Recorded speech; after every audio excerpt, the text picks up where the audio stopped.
Our story starts inside the building of Chaoyang Group, where a salesperson named Lin Yi makes a scene as he resigns. Yu Lily, his self-righteous manager, packs his stuff up and throws him out with no contest. Lin Yi has always been a phenomenal worker, but that hag made his life hell just because he didn't play up to her with gifts. On the way out of the building, his girlfriend, Liu Cece, called out of the blue. Just a few minutes ago, he was fired from work, and now his girl is breaking up with him over the phone. She doesn't want to see his sorry ass anymore. When asked if she had someone else already, she did not even bother denying her two-timing, asserting that she won't waste her youth on a loser anymore. With no girl and no job, what could possibly stop this guy from committing sewer slide? Well, how about a fine woman welcoming him as the new owner of the all-career experience system, even getting the lady herself, Ling Wei, as his servant. This system would randomly give him a new job every week where he can get rewards for completing tasks. After a historic streak of massive L's, he's finally getting a lucky break. His first assignment is to work as a Baba driver. He'll get a gift of $1.5 million, a 100% stake in Peninsula Grand Hotel, and a Pagani Zonda worth $4.5 million. Even if he has to work as a driver for a lifetime to get these gifts, he would gladly do so. But every system assignment would only last a week. More jobs just mean more bonuses. First, he'll have to swing by the Peninsula Grand Hotel to properly take over the place. The key to his new Pagani is also good to go. As for the cash, it's already in his bank account, all $1.5 million. He reckons he's either dreaming or he really stumbled upon a broken system. His new car is parked in the zone where bosses park their vehicles, and he just happened to see Ji Qingyan, president of Chaoyang Group, having trouble with her ride. Lin Yi came over to ask if anything was wrong, and the president actually recognized him from the sales department. When asked if she wanted a ride instead of stressing over her broken car, she immediately took the offer up. That's when a blonde bastard butted in to insist upon taking the president to her destination with his comfortable sports car instead. She wasn't charmed by the perv, though. She was appalled instead. Still, he kept on insisting on giving her a ride in his $300,000 car. Lin Yi proudly walked up and stared the blonde bastard down with confidence. The president snubbed Blondie and tagged along with Lin Yi. The bastard kept following them until everybody stopped in their tracks upon seeing one car that stood out among the lot. A Pagani worth $4.5 million is not something you see every day. When Lin Yi admitted that the ride was his, Blondie refused to believe. A single click of his key fob that unlocked the door was enough proof that he was not boasting emptily. Seeing as Lin Yi might actually be unbelievably rich, Blondie immediately tried cozying up to him. He responded by speeding out of that parking structure. Inside the car, the president can't believe that one of her supposed employees drives such a luxurious vehicle. Lin Yi claimed that he was from a wealthy family all along and just having fun with different jobs as his cover story. This week, he'll try being a Baba driver, and the president will be his first passenger. Miss President gladly took him up on his offer and ordered a ride request in the Baba app. Once they arrived at the Housing and Urban Rural Development Bureau, she paid the bill and happily exited his car. Ling Wei, the system servant, appeared to award him with $7.5 million and 50,000 proficiency points, pushing his career completion degree to 5%. His first Baba order just gave him a huge chunk of cash. Lin Yi's face might have ripped from how big he was smiling.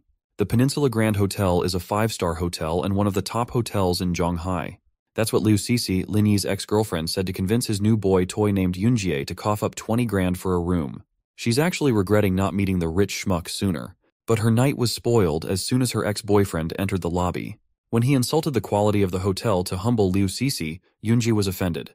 The witch screamed for the guards to pick the loser out, and the whole hotel security team desperately scrambled into the room. Instead of apprehending Lin Yi, they paid their deepest respects to him. Lin Yi was supposed to be a penniless loser, right? Liu Cis was supremely confused. The head of security politely invited the new boss for a briefing regarding hotel operations. Cece was starting to realize that she might have missed out on the most enormous whale. In the meeting room, Lin Yi was presented with the hotel's financial statements. Overwhelmed by the stacks of paper, he just insisted that they continue operating like before he took over. While in the meeting, another employee was hurriedly interrupted by an emergency. A guest is threatening to complain about not getting the Mercedes-Benz she wanted to rent. Hearing this, Lin Yi decided to take a look at this problematic customer. He knocked at Unit 1704, and a beautiful girl with green hair opened the door. Lin Yi introduced himself as the manager and promised to solve her problems.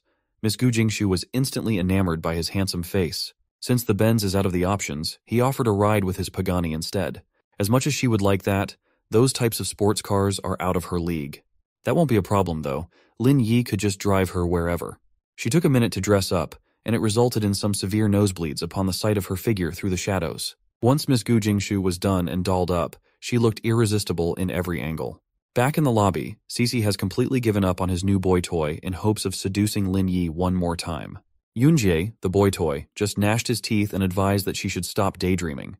Even Cece's friend doubts that she can get Lin Yi back after tossing years of relationship out the window so suddenly. She swore that when she gets Lin Yi back, her friend can ride on the Pagani too. Then she saw that former loser walking down the lobby with the prettiest socialite rocking a killer figure.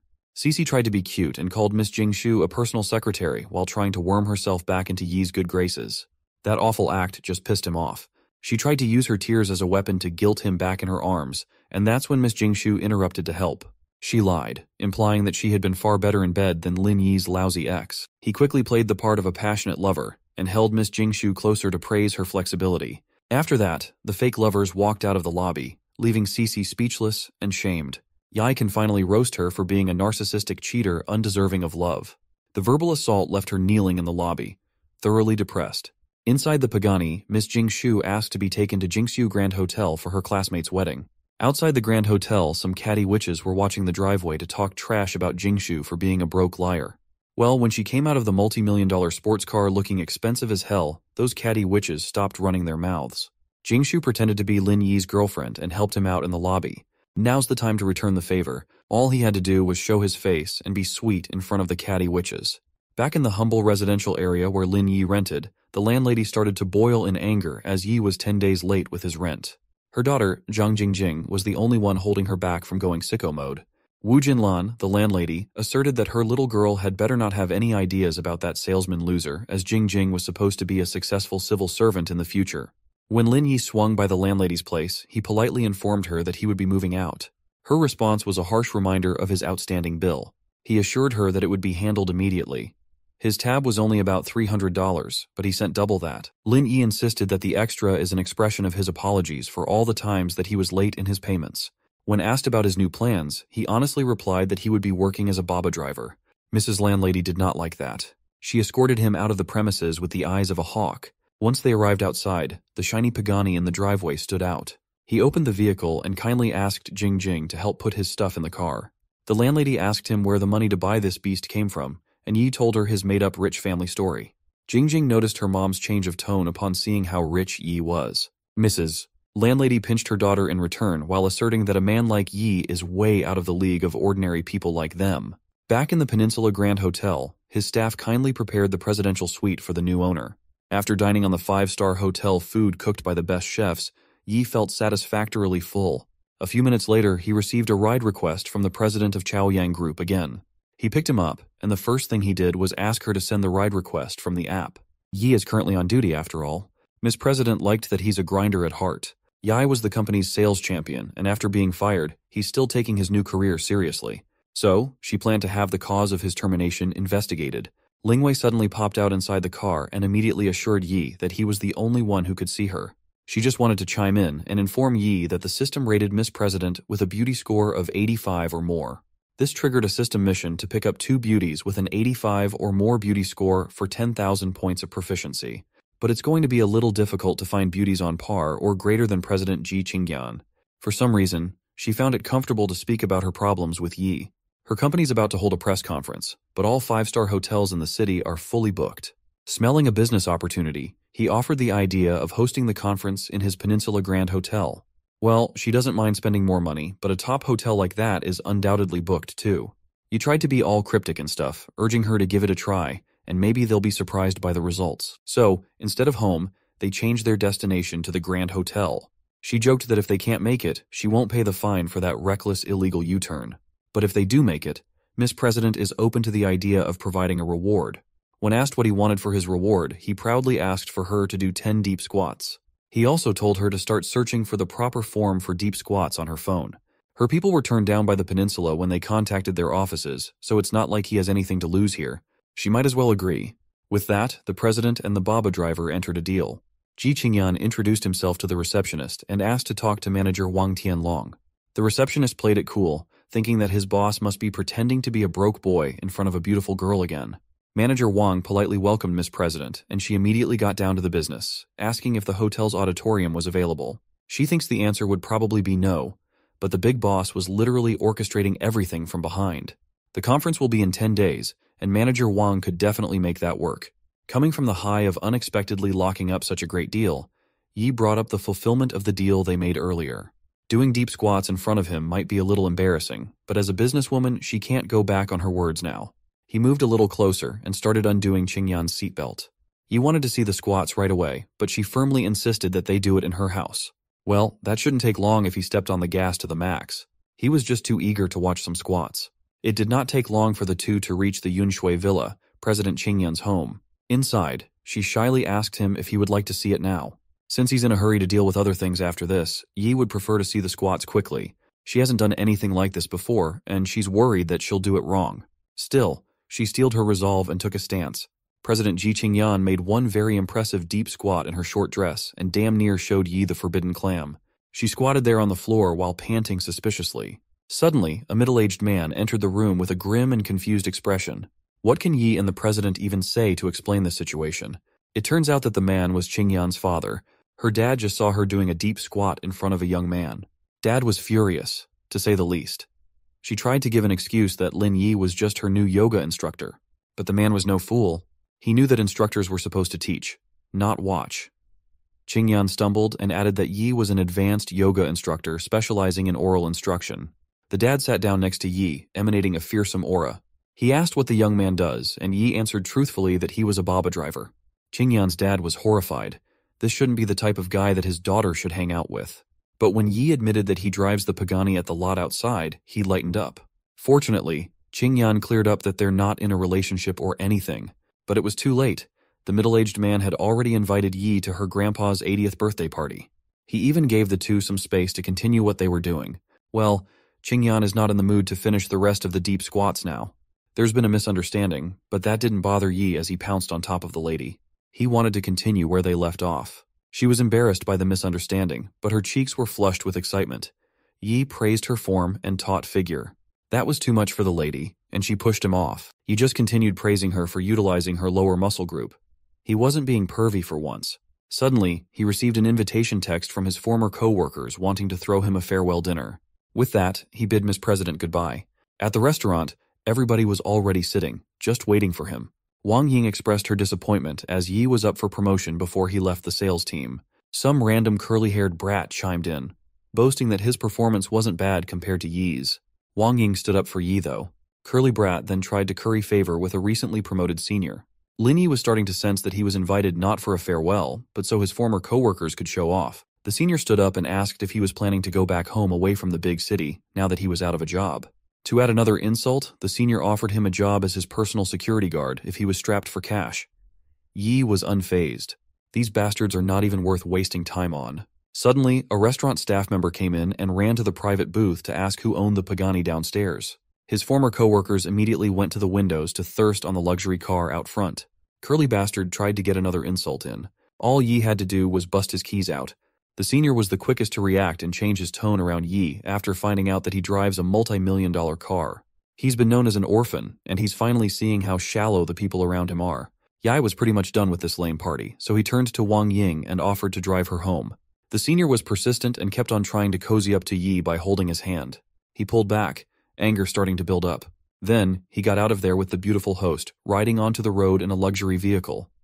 Wang Ying was wowed by the experience, to say the least. The two of them worked together for so long, and she didn't clock him as a millionaire.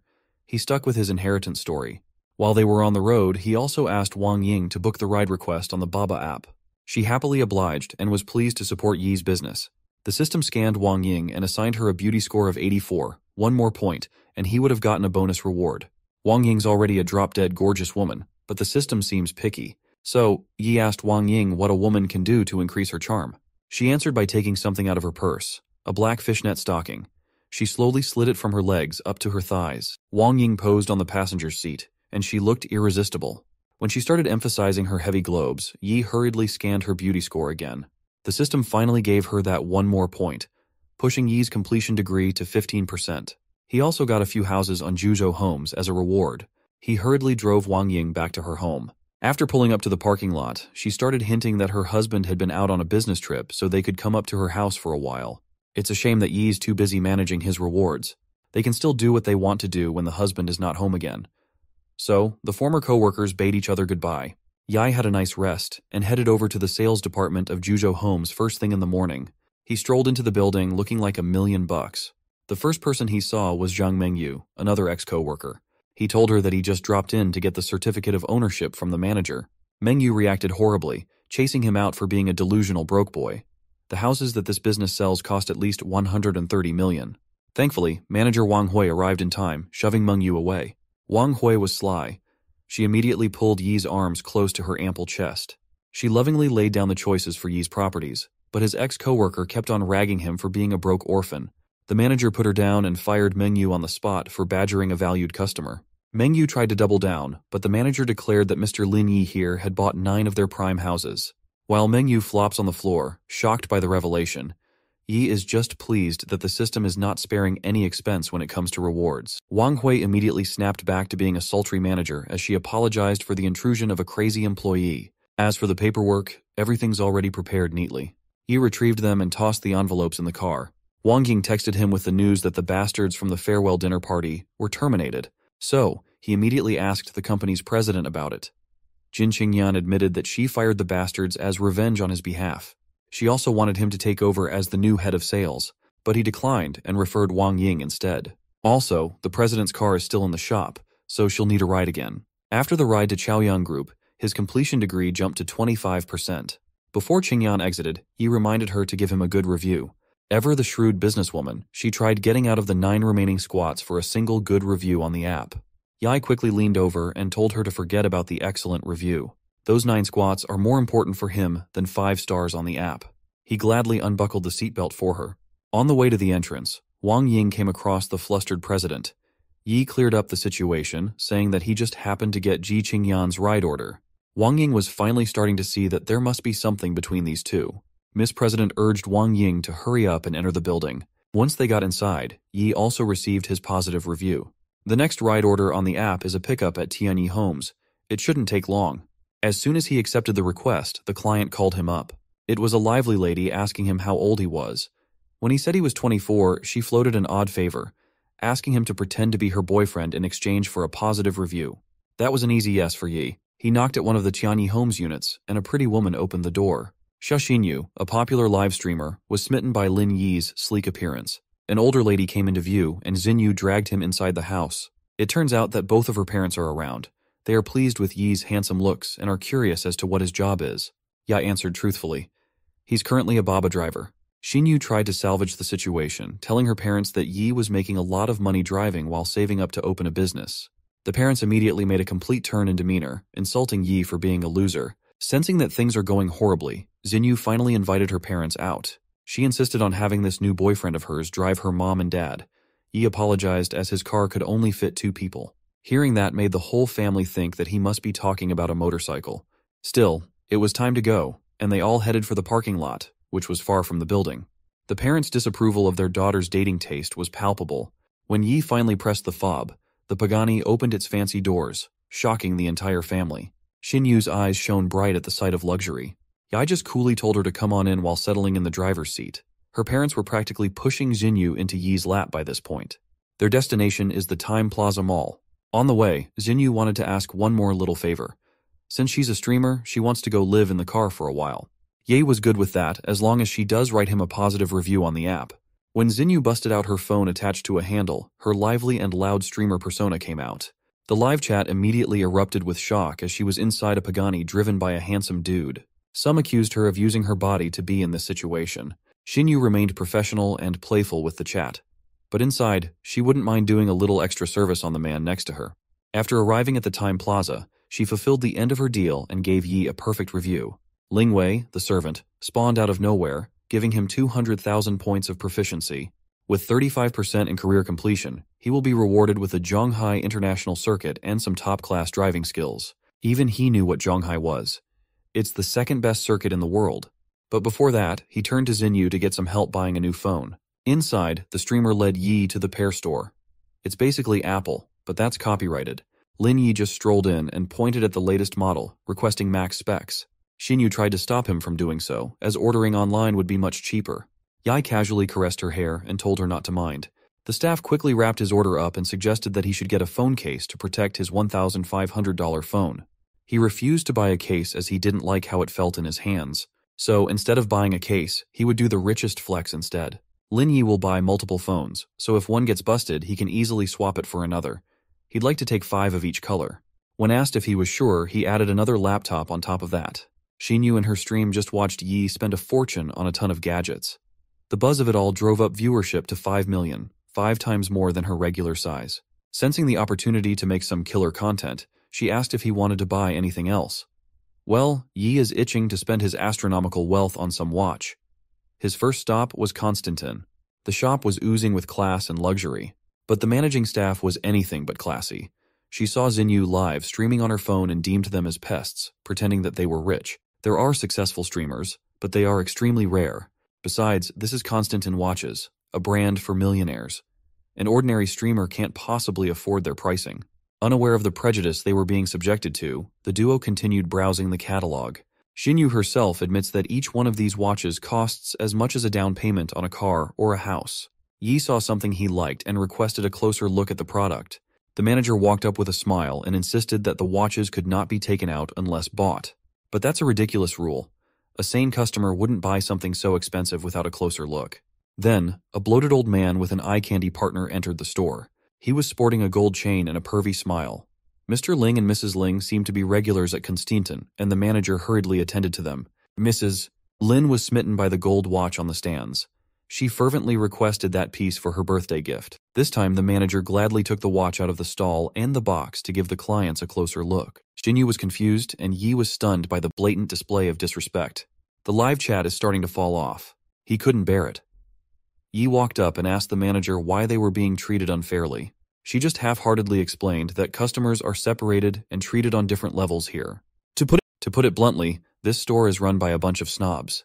Xinyu tried to defuse the situation by accepting this unfair treatment. That they should be thankful to see the gallery of luxury. Lin Yi backed down and exited the store while Xinyu was still trying to calm him down.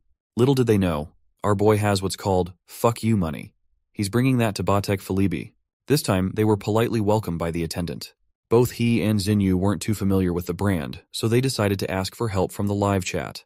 People in chat kept on suggesting the 175th anniversary limited edition.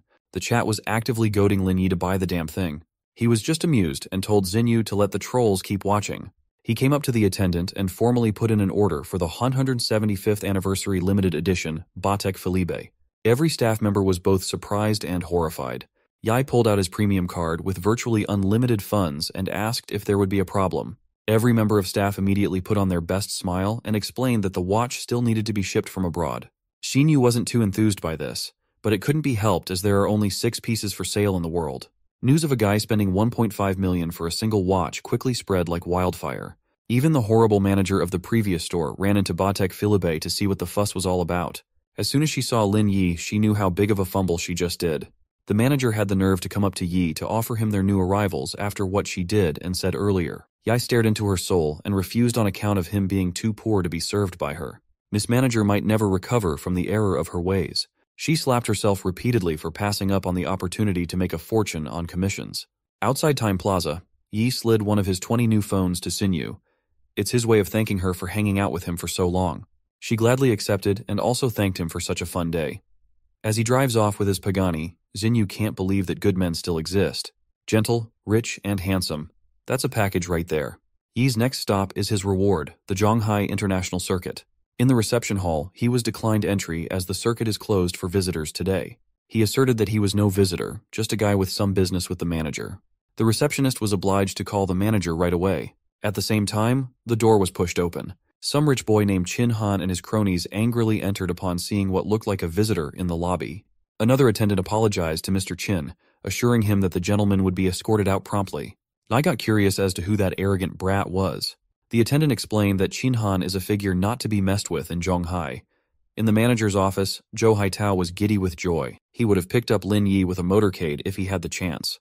That's because from now on, Lin Yi will be their boss after he bought the circuit.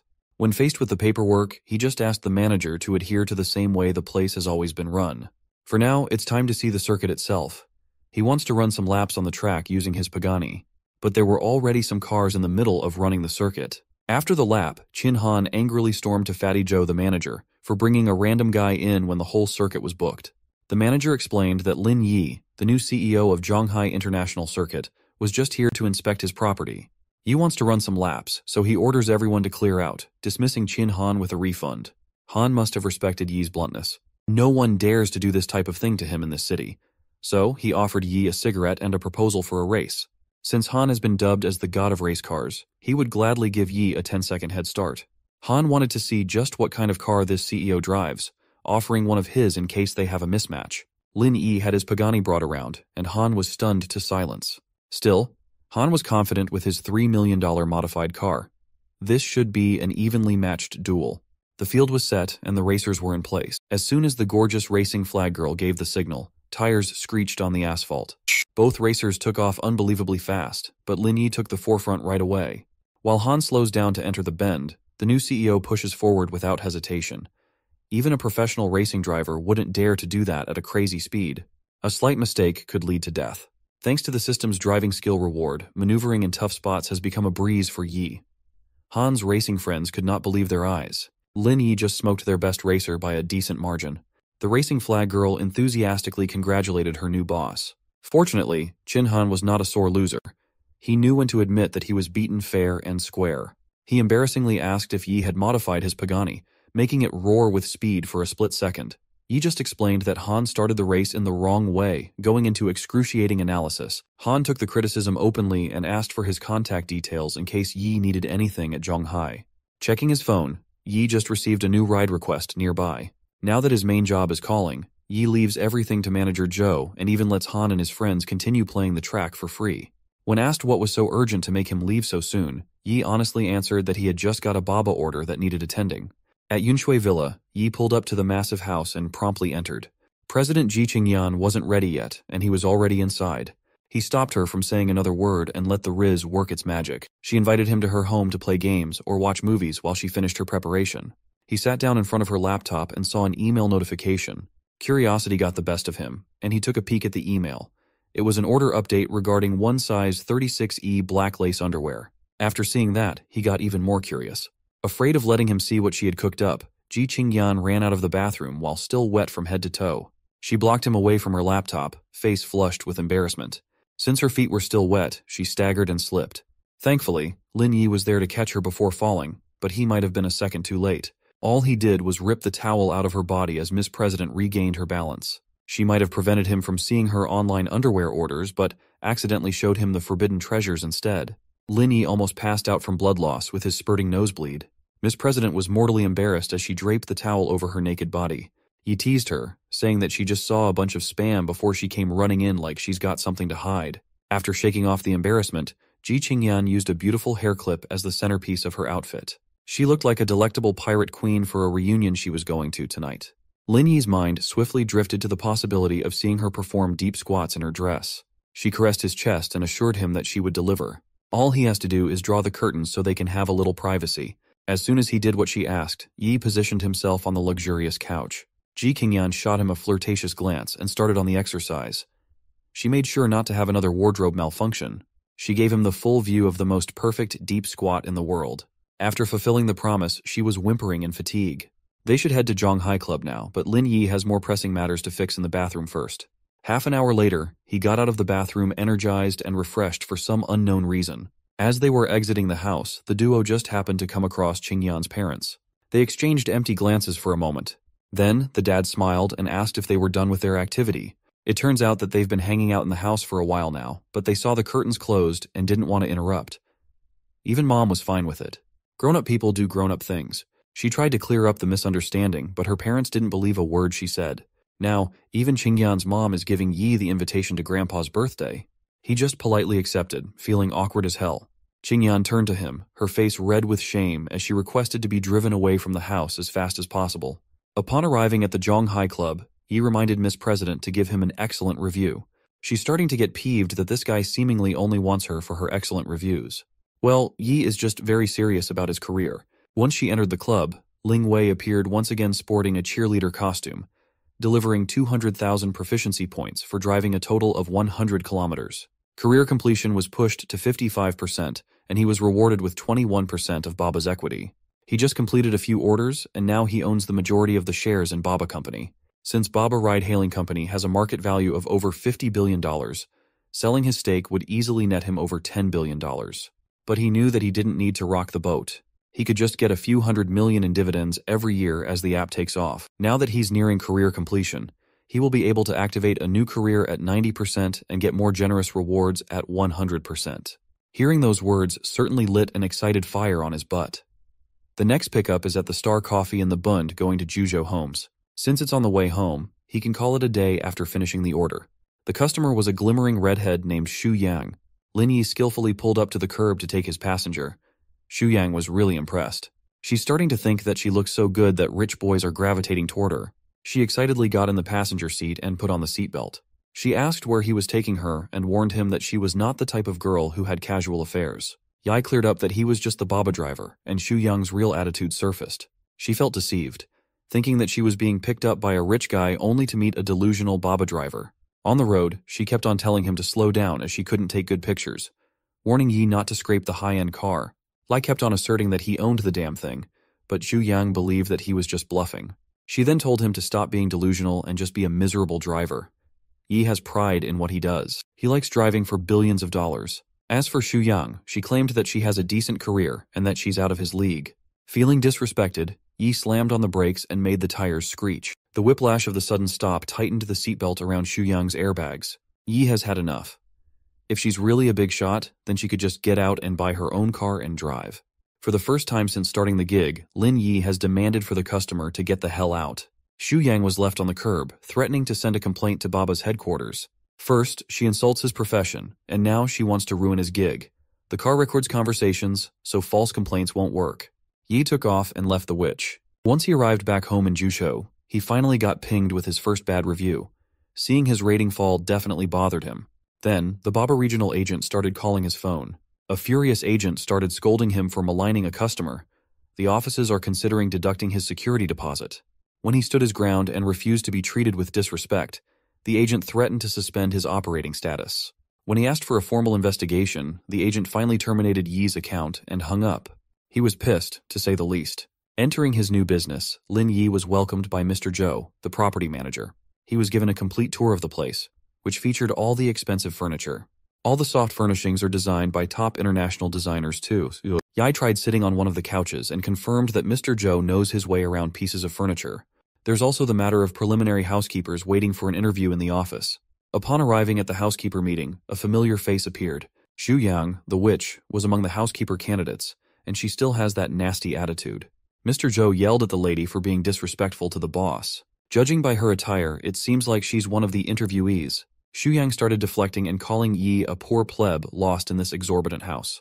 That's when Mr. Zhou finally had enough and slapped her across the face for being disrespectful to the owner of Jujo Homes.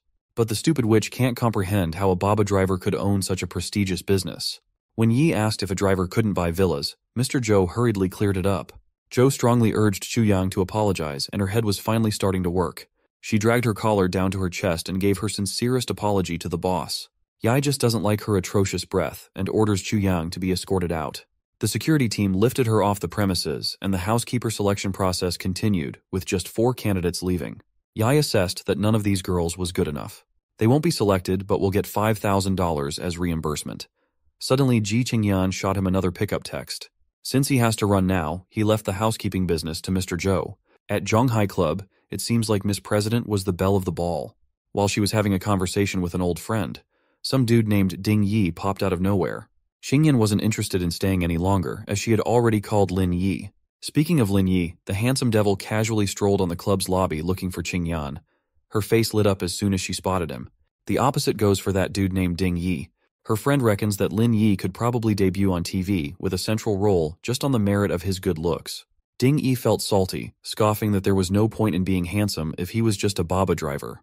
When Yi tried to confront the dude, the bastard backed off. Ding Yi then turned to Miss President and whispered more insults directed at our boy. That's when she finally had enough and defended her man. But it's widely known that Ding Yi bought the top-of-the-line Mercedes-Benz G, a car that a Baba driver wouldn't be able to afford.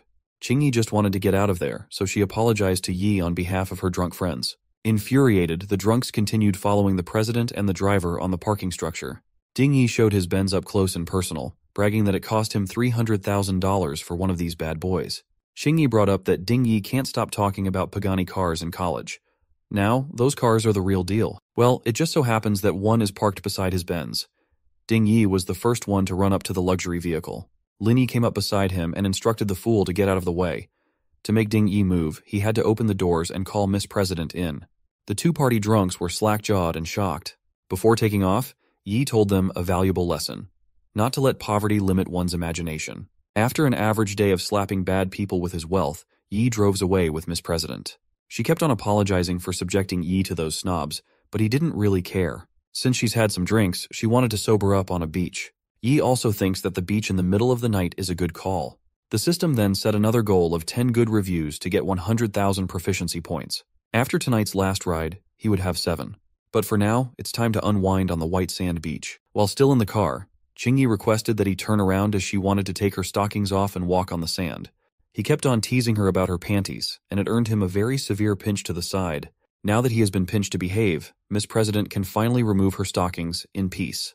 The two got out and immediately felt the cool breeze soothing their pains. Since her parents have been hounding Yi to come to her grandpa's birthday, she wanted to formally invite him as a pretend boyfriend. He's been getting a lot of these requests lately. Yi happily agreed to help for the sake of that deep squatting performance a while ago. Then, she noticed that the beachfront properties of Juzhou Homes had their lights on. Thanks to its exorbitant price, those properties have not been sold. So this is the first time that the lights are left on for the night. Hearing that, Yi had an idea. They can drive to those overpriced homes and stay the night. Qingyan just laughed at his idea, thinking he was just being funny. But the man was dead serious with his proposal. He's eager to take her there. At the front gate, she admitted to taking part in the bid for the land. But she didn't have enough cash and was eliminated from the first round of bids. He could see a hint of envious expression when she looked at the gates. One of the prized features of this land is the mineral water swimming pool. Since she was a little curious about the pool, Yi took her by the hand and offered to take her around the premises to see. She's content with just watching from the outside. She thinks getting kicked out would be too embarrassing. Yi asked what she would do if he just happened to be able to take her inside. Well, she promised to swim around in a bikini so he could feast his eyes. He would take that challenge any day of the week. He hurriedly got her back in the car, and they entered through the main gate where the compound staff had lined up. As soon as the Pagani entered, the staff bowed in respect. Qingyan wasn't expecting anything like this to happen. Meanwhile, Yi was just too amused by her shocked reactions. He pulled up to the side where tons of fruit-bearing trees could be seen. He wanted to get her some fresh fruits, but she felt too embarrassed to ask for one. She was doing a good job acting reserved up until she saw the ornate swimming pool from a distance. Now that she has seen the mineral water pool, isn't it time for her to fulfill her promise to Yi? The problem is that she can't fulfill her end of the bargain without a bikini. But she's not closing the door for something like that happening. She assured Yi that she was a woman of her word. Since it's too windy outside, she just wanted to go back now. But it would be easier to just enter one of the houses and take a look. Qingyan feels uncomfortable entering some grand home without permission from the owner, though. Yi assured her that there was no one inside, so there was nothing to be afraid of. He touched the biometric panel on the door, and it recognized his prints. Ji Qingyan finally realized that Lin Yi owned everything, so he gave her full access to look around the place. Once again, Ji Qingyan has been tricked into a very sexy dare, but she was way too enamored by the home's interior design to stay angry for long.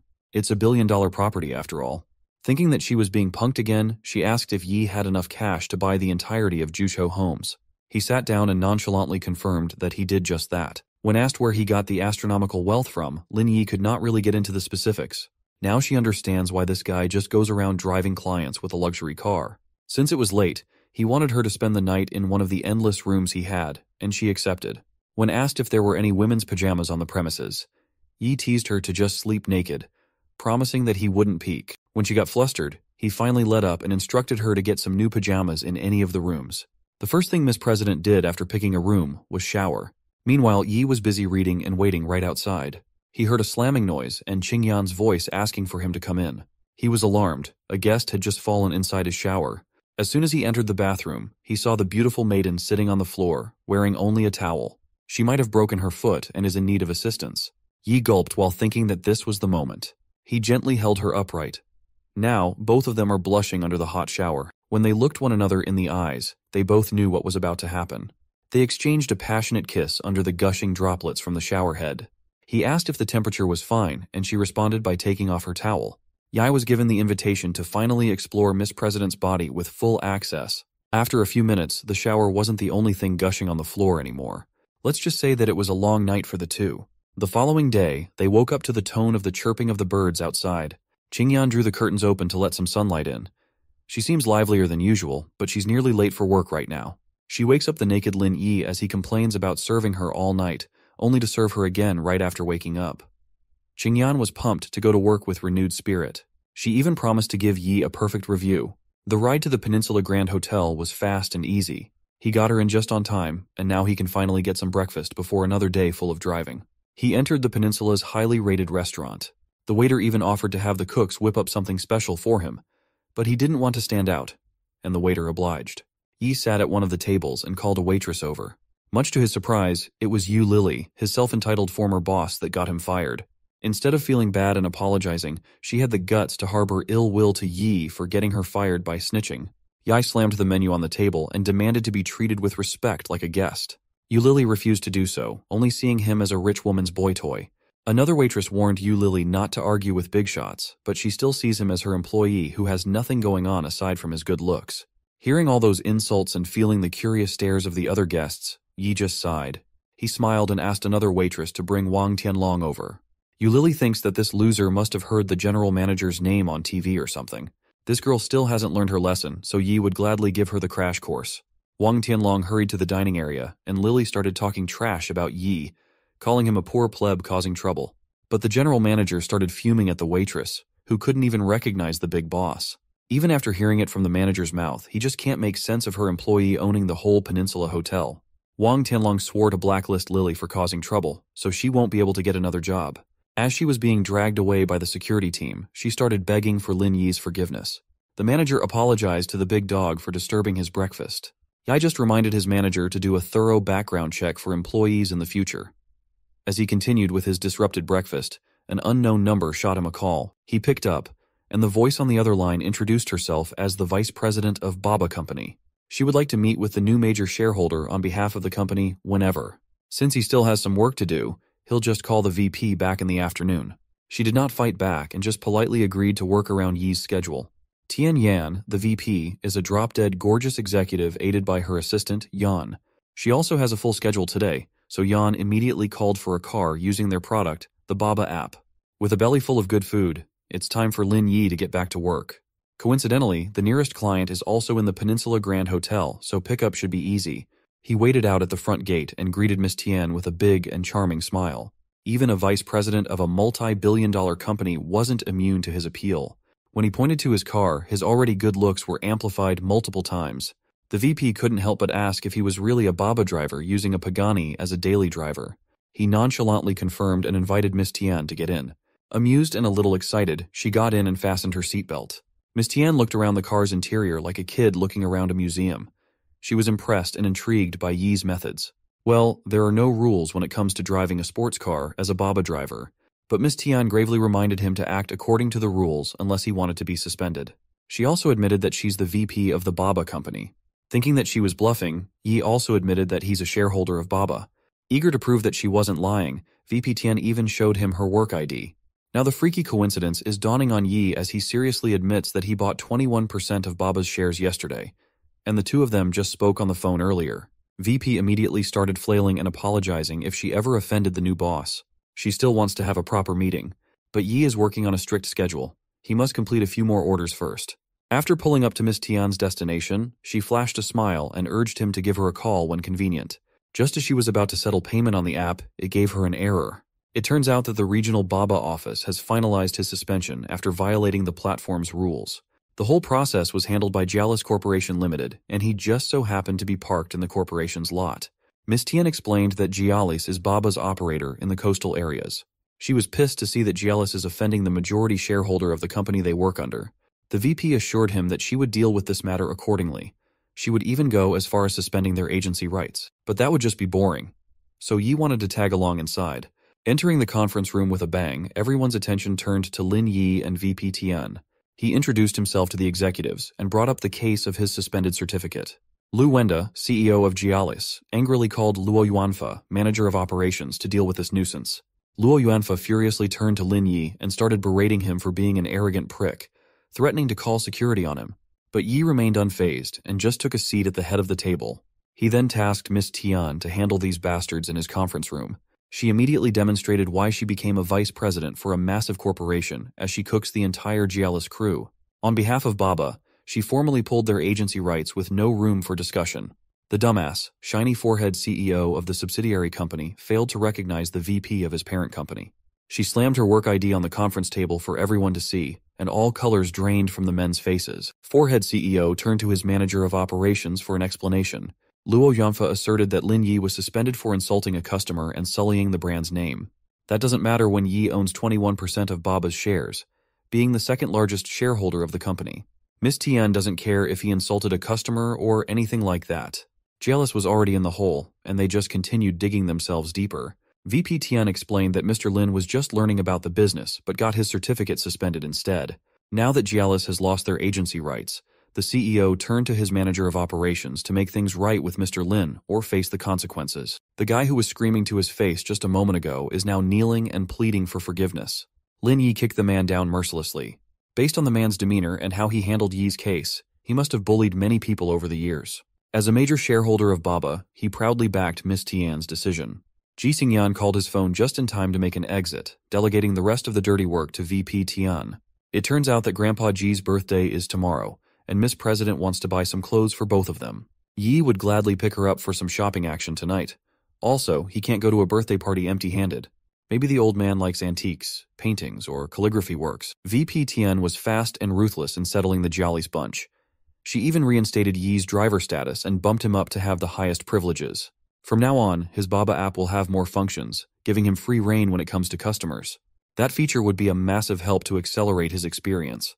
While the sophisticated VP is still here, he also asks her for a place to buy some good old people. She floated the idea of Zhangdaqian paintings, and Yi almost staggered to the floor. It turns out that she has access to some high-end art. Lin Yi would gladly pay for one, but she refused to accept cash from her big boss. The painting will be delivered to the Peninsula Grand Hotel, but Yi does not like being in debt to anyone for anything. He would gladly pay 1% of his Baba shares in exchange for the painting. That should be about $80 million in cash. That's more than generous. But now he has to go. Before leaving, he instructed Miss Tian to just run the company the same as before. She almost forgot to send him an invitation to meet the president of the company in Yang City. He agreed to the invitation, but he'll set the date. Going back to Yang City is a little complicated for him. He grew up in an orphanage in that place. On the way to Ji Qingyan's building, he got another positive review, but only one more, and it will be mission complete. Looking at the app, he managed to pick up a ride order to his destination. He's about to pick up Yang Tianxin from Wanda Plaza. She's on her phone with a guy, bragging about all the underwear she bought. Yai pulled up, and as usual, the customer was shocked to see a luxury car picking her up. He just smiled and informed her that he'd be her Baba driver for the day. Yang Tianxin praised the Baba company for doing such a unique marketing strategy. When Yi insisted that he owned the car, another lady started talking trash and calling him delusional again. He has no time to argue with arrogant customers anymore. The mission is more important than fighting. On the road, Yang Tianxin started freaking out as she looked at the unfamiliar route he was taking. That's when she erupted in anger when Yi just wanted to take a shortcut to get to the hotel that he owned. The moment this lady stepped into his car, the first thing he noticed was the bag of lingerie sets she was carrying. He's starting to think that he got a pro in his passenger seat. Just like Lin Yi claimed, they arrived at the side entrance of the hotel quicker than what's indicated on the map. This also made Yang Tianxin's entry a lot more discreet. This just confirmed that there is something shady going on with this lady inside his hotel. To make matters worse, he received another bad review. That Yang Tianxin is just a mean person to the bone. It looks like his good review luck is starting to run out. At least the workday is over, and he can pick up Qingyan now. They arrived at Time Plaza.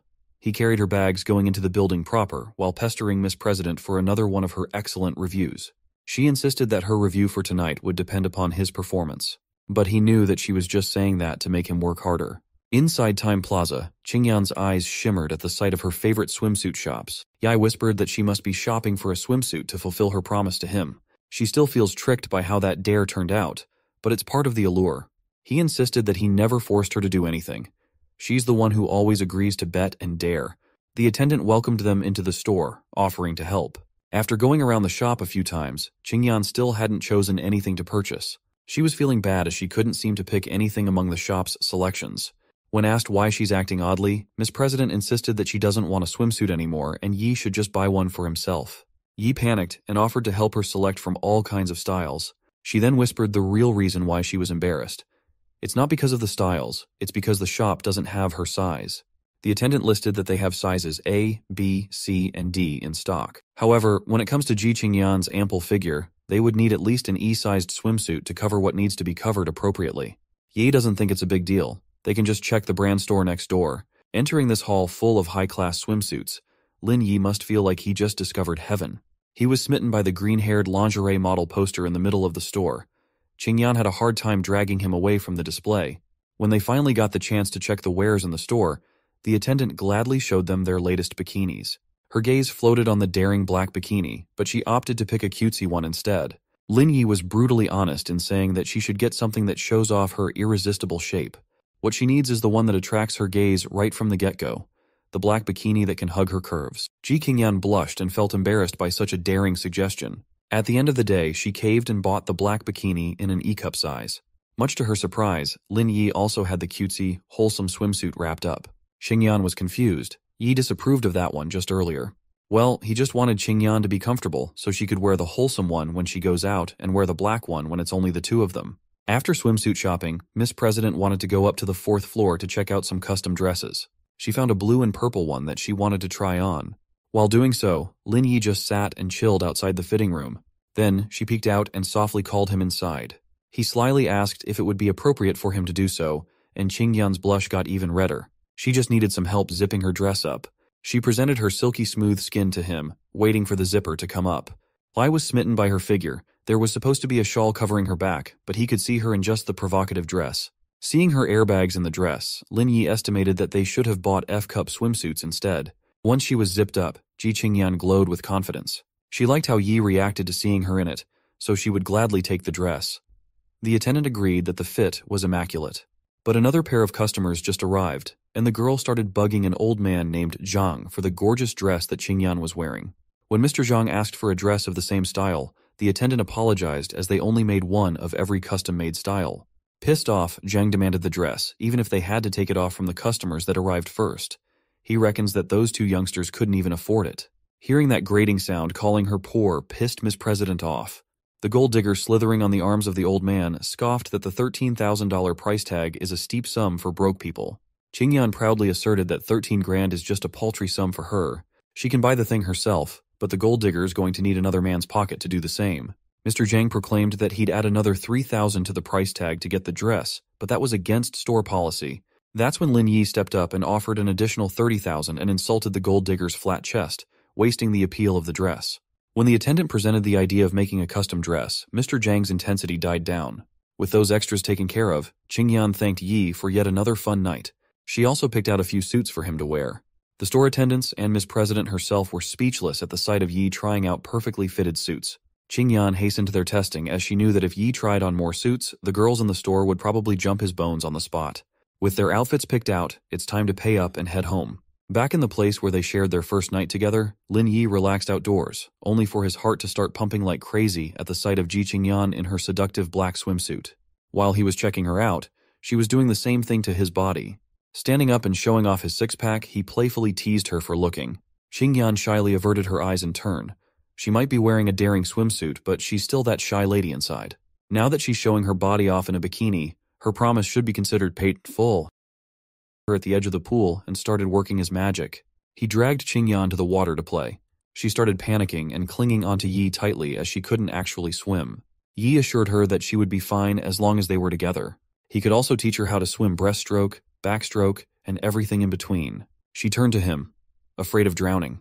He calmed her down effectively in the middle of the water.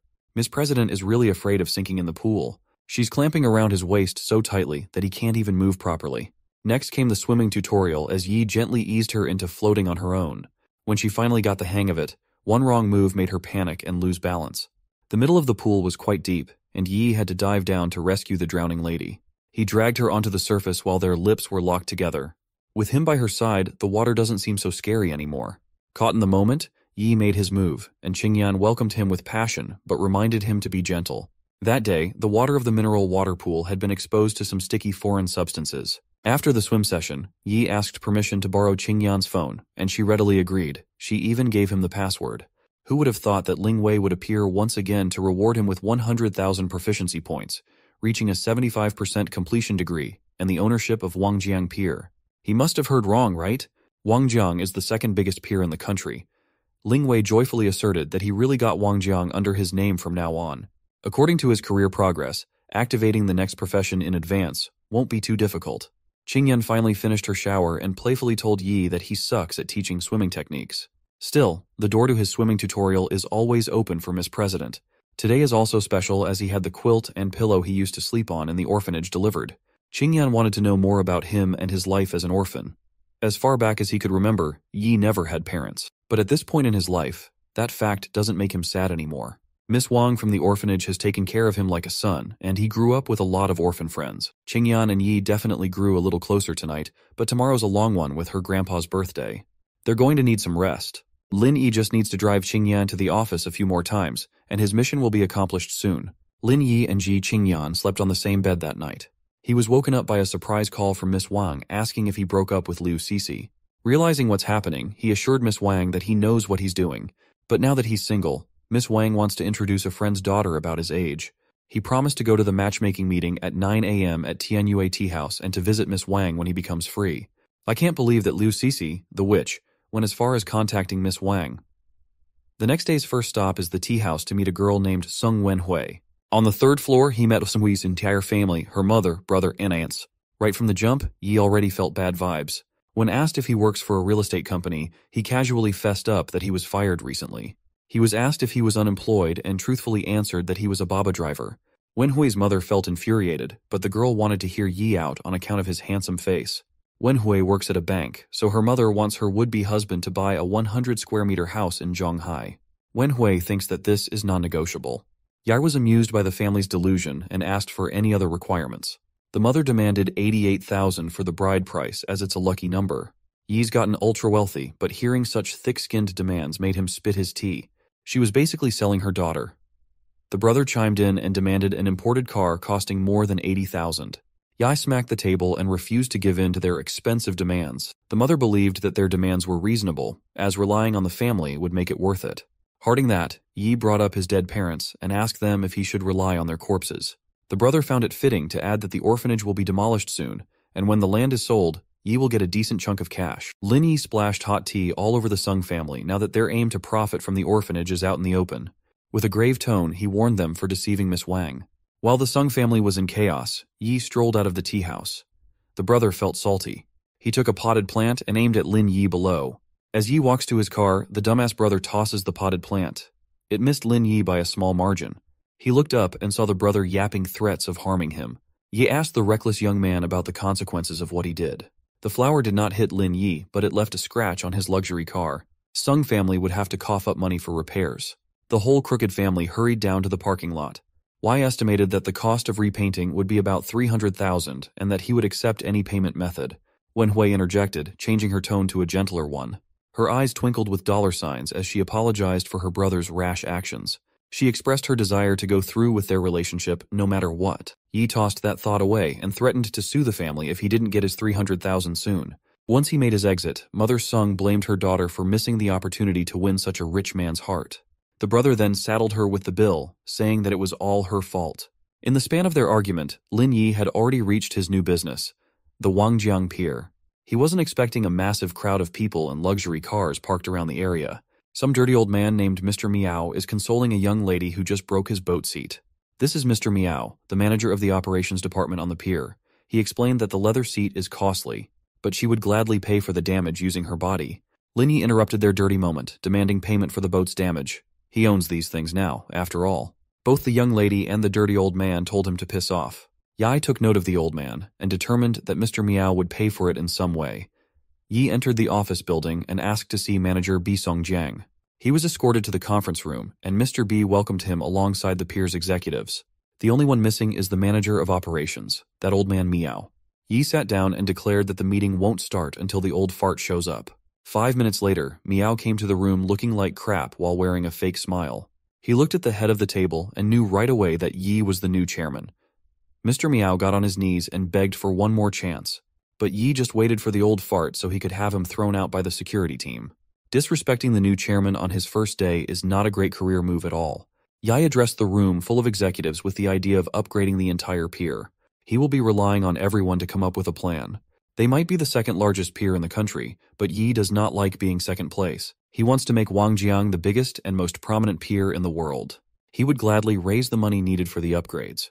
The floor staff will get a 20% pay bump, and all executives will get 10%.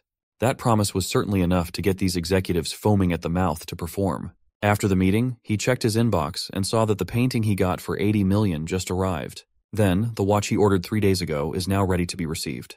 He'll have to pick up the painting and attend the birthday party, so now's not a good time to get the watch. To make matters worse, the item is so valuable that Yi will have to sign for it himself. So, he just sent the 175th anniversary limited edition timepiece to the party at Donghu Villa. Surely that won't cause trouble, right?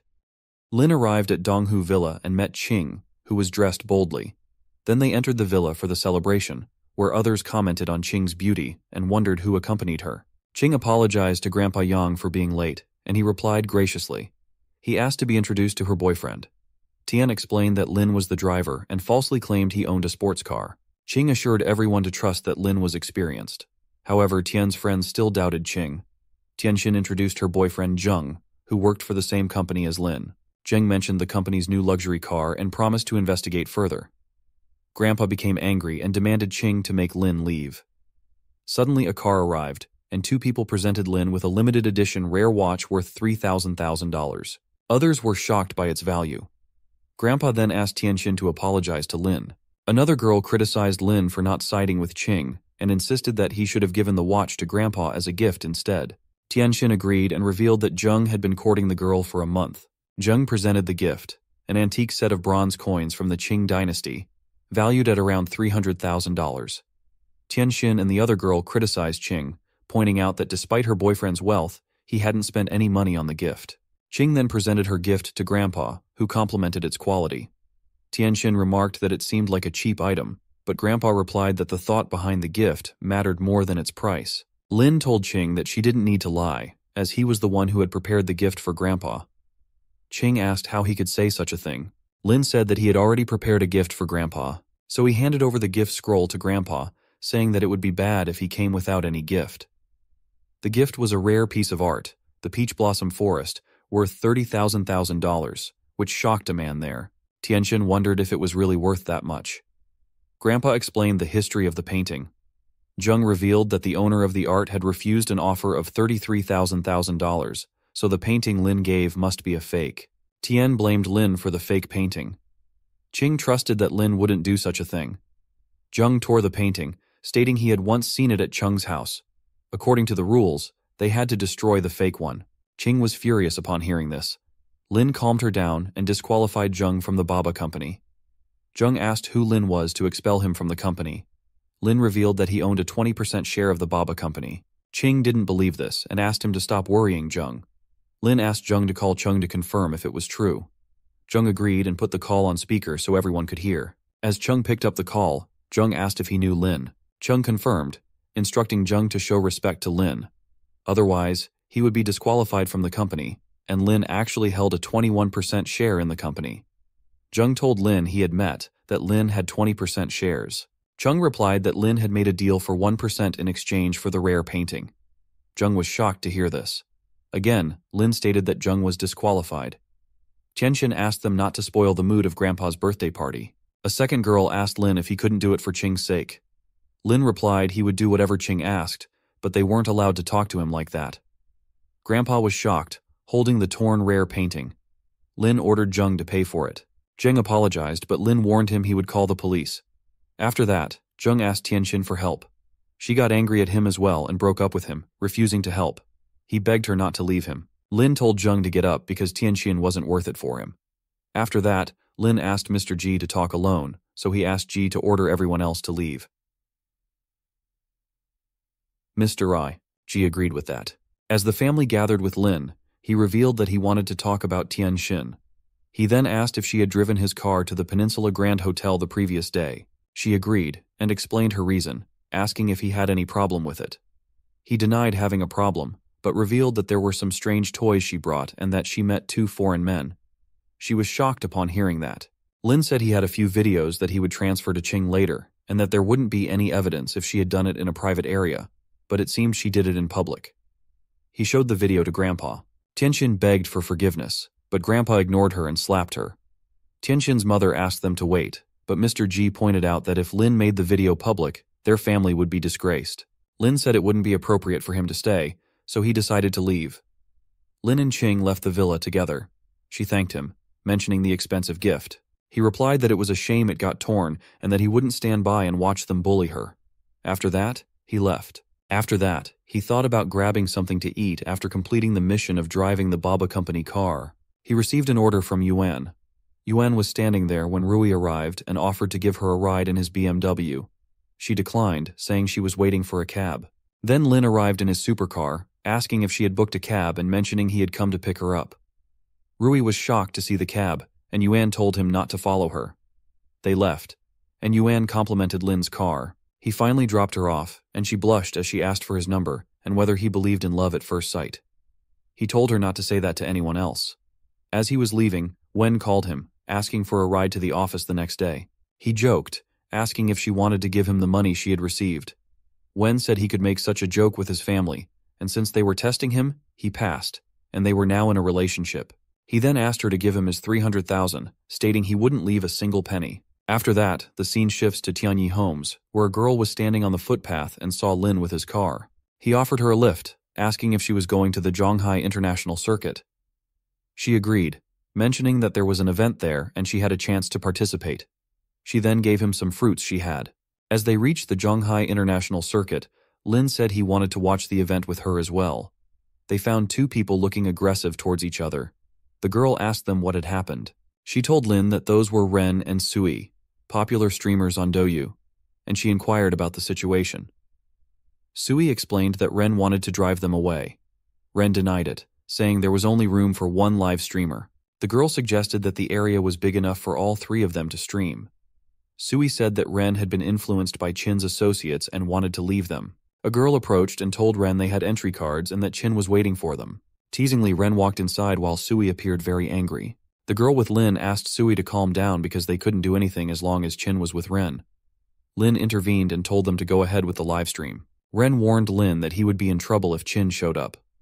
Lin confidently asked them to bring Qin there. The girl asked Lin to calm down and not to provoke them. Lin assured her that he would make sure they could do the livestream. Sui asked Xin about Lin's background. She replied that she didn't know, but she believed he would handle it. So, Sui decided to follow Lin as well. Ren commented that it would be embarrassing if they got thrown out. They entered and saw many luxury cars preparing to do the livestream. Sui asked if Lin was sure they could proceed. Lin agreed, promising to manage everything. Then Xinyi, Qin, and Ren arrived. Ren told Qin and Xinyi that it was her exclusive livestream, but those two had interfered. She pointed towards Lin, calling him arrogant. Zhou greeted Lin, and Qin asked how Lin was doing. Ren, shocked, asked if they knew that arrogant boy. Qin revealed that Lin was the owner of the Zhonghai International Circuit. Ren was stunned upon hearing that. Lin asked Qin if he knew Ren, who had been rude to him. Qin replied that he had just kicked her out. Ren pleaded not to do that to her, saying her career would end if she didn't do this. Qin acknowledged that Lin hadn't informed him about her until it was too late and asked the guards to remove her. Qin asked if the girl was with Lin and suggested introducing him to foreign girls. Lin denied it and placed his hand on a black car, indicating that Qin was a better match for those girls. Sun wondered who Lin was to dare mock Qin. Qin explained that the car was the newest model and proposed a race with it. Lin agreed, noting that his skills had also improved. They each took a car, and Sun and Jinyu live-streamed the event. Qin had the blue car and suggested making a bet to make it more exciting. He explained the rules of the prize for the winner, which Lin agreed to. The race began, and Lin finished first. Qin admitted that despite training hard for several days, Lin had won. He then gave Lin 330,000 wen as the bet amount. Lin gave the money to Zhou, asking him to fix the scratch on the car. Zhou agreed and took the money. Lin told Sun and Xinyu that if they needed anything, they could contact Zhou. Qin approached Lin, putting his hand on Lin's shoulder as a friend and asked if Lin had fun being a Baba driver with Xinyu. Lin replied he would be happy if Qin joined them sometime. Qin declined and started to explain why, but Lin interrupted and left. Lin realized he only had to finish 3 more orders before he could go back for dinner. He ran into Miss Liu and commented that she was closing the shop early, and he had been thinking about having fried rice since it had been a while. She replied that Jing would be arriving soon, and Liu would reopen after picking Jing up. Lin then ordered his meal, asking for ham to be added. Miss Liu agreed, and Lin left for the school to pick up Jing. At the school, Lin asked a girl if all the seniors had been dismissed, and she confirmed it. As he looked around, Lin noticed some ladies and recognized one with green hair. The lady insisted that Miss Gu see the scratches on her son's face caused by Jing, threatening legal action if her son's future was affected. Tearful, Jing explained that the boy had bullied her first. Lin arrived and, upon hearing the commotion, asked if they were daydreaming. He comforted Jing and asked her to explain what had happened. Showing Lin the tear in her shirt caused by the boy, Jing recounted the events. Lin intervened, telling the woman not to cause a scene. She became increasingly rude, demanding compensation and threatening to use her husband's influence in Zhonghan capital to file a lawsuit. Miss Gu calmly explained that they were in the wrong, which only angered the woman further. She threatened that the whole school would suffer for it. Miss Gu decided to take Jing home and promised to explain everything to the principal in detail. At that moment, the boy's father arrived, demanding to know what had happened. The boy accused Lin of slapping his mother. The man shouted at Lin, demanding he kneel down and apologize, claiming that Chin was his boss and could have Lin kicked out of the city. Lin scoffed at this and called Chin, explaining the situation. Chin understood and clarified matters. The man mocked Lin, thinking it was a joke, until he received a call from Chin ordering him to leave Zhonghai capital immediately. Shocked and begging for leniency, the man was promptly fired by Chin without hesitation, leaving his family shocked. They asked Lin for another chance, but Lin dismissed him, saying it was fortunate he had come that day to prevent Liu and Jing from being insulted. Lin told him to leave and strive to be a better person. Afterward, Lin and Jing returned to her home. Jing started to tell Liu what had happened, but Lin stopped her, suggesting it remain their secret between the two of them. At night, Lin arrived at the Chaoyang group and thought about the girl who was still working. He silently approached the CEO's office where she was and wondered if she wasn't afraid of anyone. Lin made some noise with a chair, startling her intensely, and he wondered who was there. He stepped outside to check, but found no one, so he returned. Suddenly, she called out to Lin, asking him to come and pick her up. He refused, stating he was busy with work. She insisted, pleading for him to stop working and come because there was a bad guy in the company scaring her. Lin asked her to wait a moment. Then, she saw someone knocking at the door. The girl started crying, asking who was there, and mentioned her boyfriend was coming, so the person didn't need to think she was afraid. The boy responded that since her boyfriend was arriving, he would leave now. She recognized the voice and, as she opened the door, it was Lin.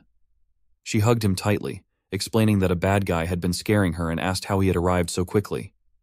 Lin replied that he was the scary boy. She asked if he had really been doing all that. Lin explained that he wanted her to realize the danger of working alone and insisted she leave earlier from now on. She asked him not to scare her like that again, admitting she was very frightened. Then, she noticed a package he was carrying. Lin explained it was egg-fried rice from a stall he often visited over the past few years, which he brought for her to taste. She opened it, taking in the aroma, and asked if it was made by Liu. She shared that she had also tried Liu's fried rice and found it delicious.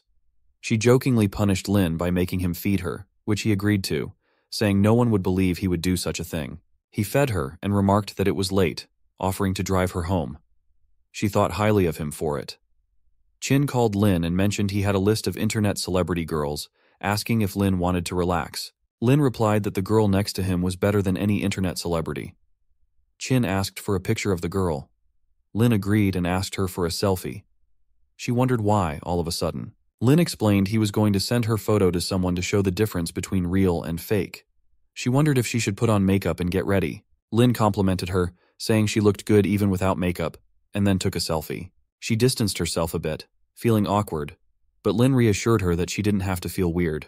She explained that she had never taken a selfie with a man before and wondered what pose she should do. Lin suggested she sit on his lap for the photo. After taking the picture, Lin sent it to Chin, who asked where Lin had found her. After leaving the office, Lin told her not to worry about dinner as he would drop her off. She replied that she still wanted to support his unusual way of experiencing life. Lin wondered if he had to do something special. She asked jokingly if he needed to summon his prey. They got into their cars, and Lin asked what steps he needed to take to set up a charity foundation. She explained that even powerful people found running non-profit organizations challenging, so it might be difficult for him to solve the problem. As they talked, Lin dropped her off at home. He mentioned he was going to Yang City the next day and invited her to come along if she was free. She replied that she would see if she had any free time. Then she left, and Lin felt that he had completed his challenge. Just then, a girl appeared, telling Lin it was time to embark on his next career journey. She asked Lin if he wanted to activate the enhancement. Upon accepting, she explained that he would become a university teacher, rewarded with a series of gifts and $750 million. Lin commented that it seemed like an easy task. She elaborated that after taking the potion, even mastering advanced mathematics would be a piece of cake for him due to the effects of the attribute enhancement. Lin noticed changes in his physique, feeling a surge in his strength. He excitedly discovered he now had six-pack abs. After this revelation, he lay down on his bed, reflecting on completing his first professional mission. Soon after, Lin received a call informing him that they had already made contact with Pagani's engineers. Lin agreed and instructed his butler to send the car over. The girl Lin had dropped home explained that she wouldn't be able to join him because of some unexpected work. Undeterred, Lin arrived at the airport the next day and discovered that the girl had gifted him a first-class ticket. He settled into his seat on the plane. Haoyu, Yuan, and Xin also boarded the plane and noticed Lin. Xin made a comment about him, while Yuan mentioned it was her first time seeing such a young boss in first class. Haoyu playfully asked them to stop and assured them they would all find someone equally impressive. Lin told Haoyu to keep his pretense to himself and not involve him. Haoyu then suggested a competition, asking the stewardess for her contact information to see if she would give it. He called over a stewardess, explained the competition, and asked her to choose whom to give her number to. Initially hesitant, the stewardess relented after seeing the limited edition rare watch Lin had. Haoyu was shocked by her decision, and Xin teased Haoyu about it. Haoyu, frustrated, realized she was new to the game. Xin mentioned that a young lady was approaching. Lin then challenged Haoyu to compete for her contact information. Haoyu agreed, and as the girl approached Lin, she mentioned that she had the window seat. Haoyu promptly asked her for her contact information. Lin, however, jokingly pulled the girl onto his lap, claiming he had the power to make her fall for him in an instant. Haoyu jokingly warned the girl to call the police, claiming they were witnesses. The girl asked Lin to stop embarrassing her in public. Lin responded that he felt it was too stuffy on the plane and wanted some fresh air. The girl insisted he stop, noting the embarrassment in front of so many people. Lin then turned to Haoyu, asking if he still wanted to continue their competition. Haoyu was taken aback by Lin's bold move. Lin asked Ji Qing to sit there, wondering if she wasn't busy with company work. She denied it, and the other big man seemed angry. Xin wanted Lin's contact, but the boy refused because Lin wasn't a good boy, as he had touched Ji Qing inappropriately. Lin replied that they were going to marry soon, as they were lovers. Ji Qing asked him not to take advantage of her and said she needed to go to the bathroom. He replied that he would be gentle next time. After that, they both reached the Blue Sky Welfare Institute. Ji Qing mentioned that the piece of that orphanage would be worth at least a few million. Lin said the owner of that orphanage was a very rich lady, but she chose to take care of those children and didn't even wear rich clothes. They met the kids there and gave them snacks and gifts. Wang asked Lin why he didn't inform her earlier so she could make his favorite food. He replied that he wanted to surprise her.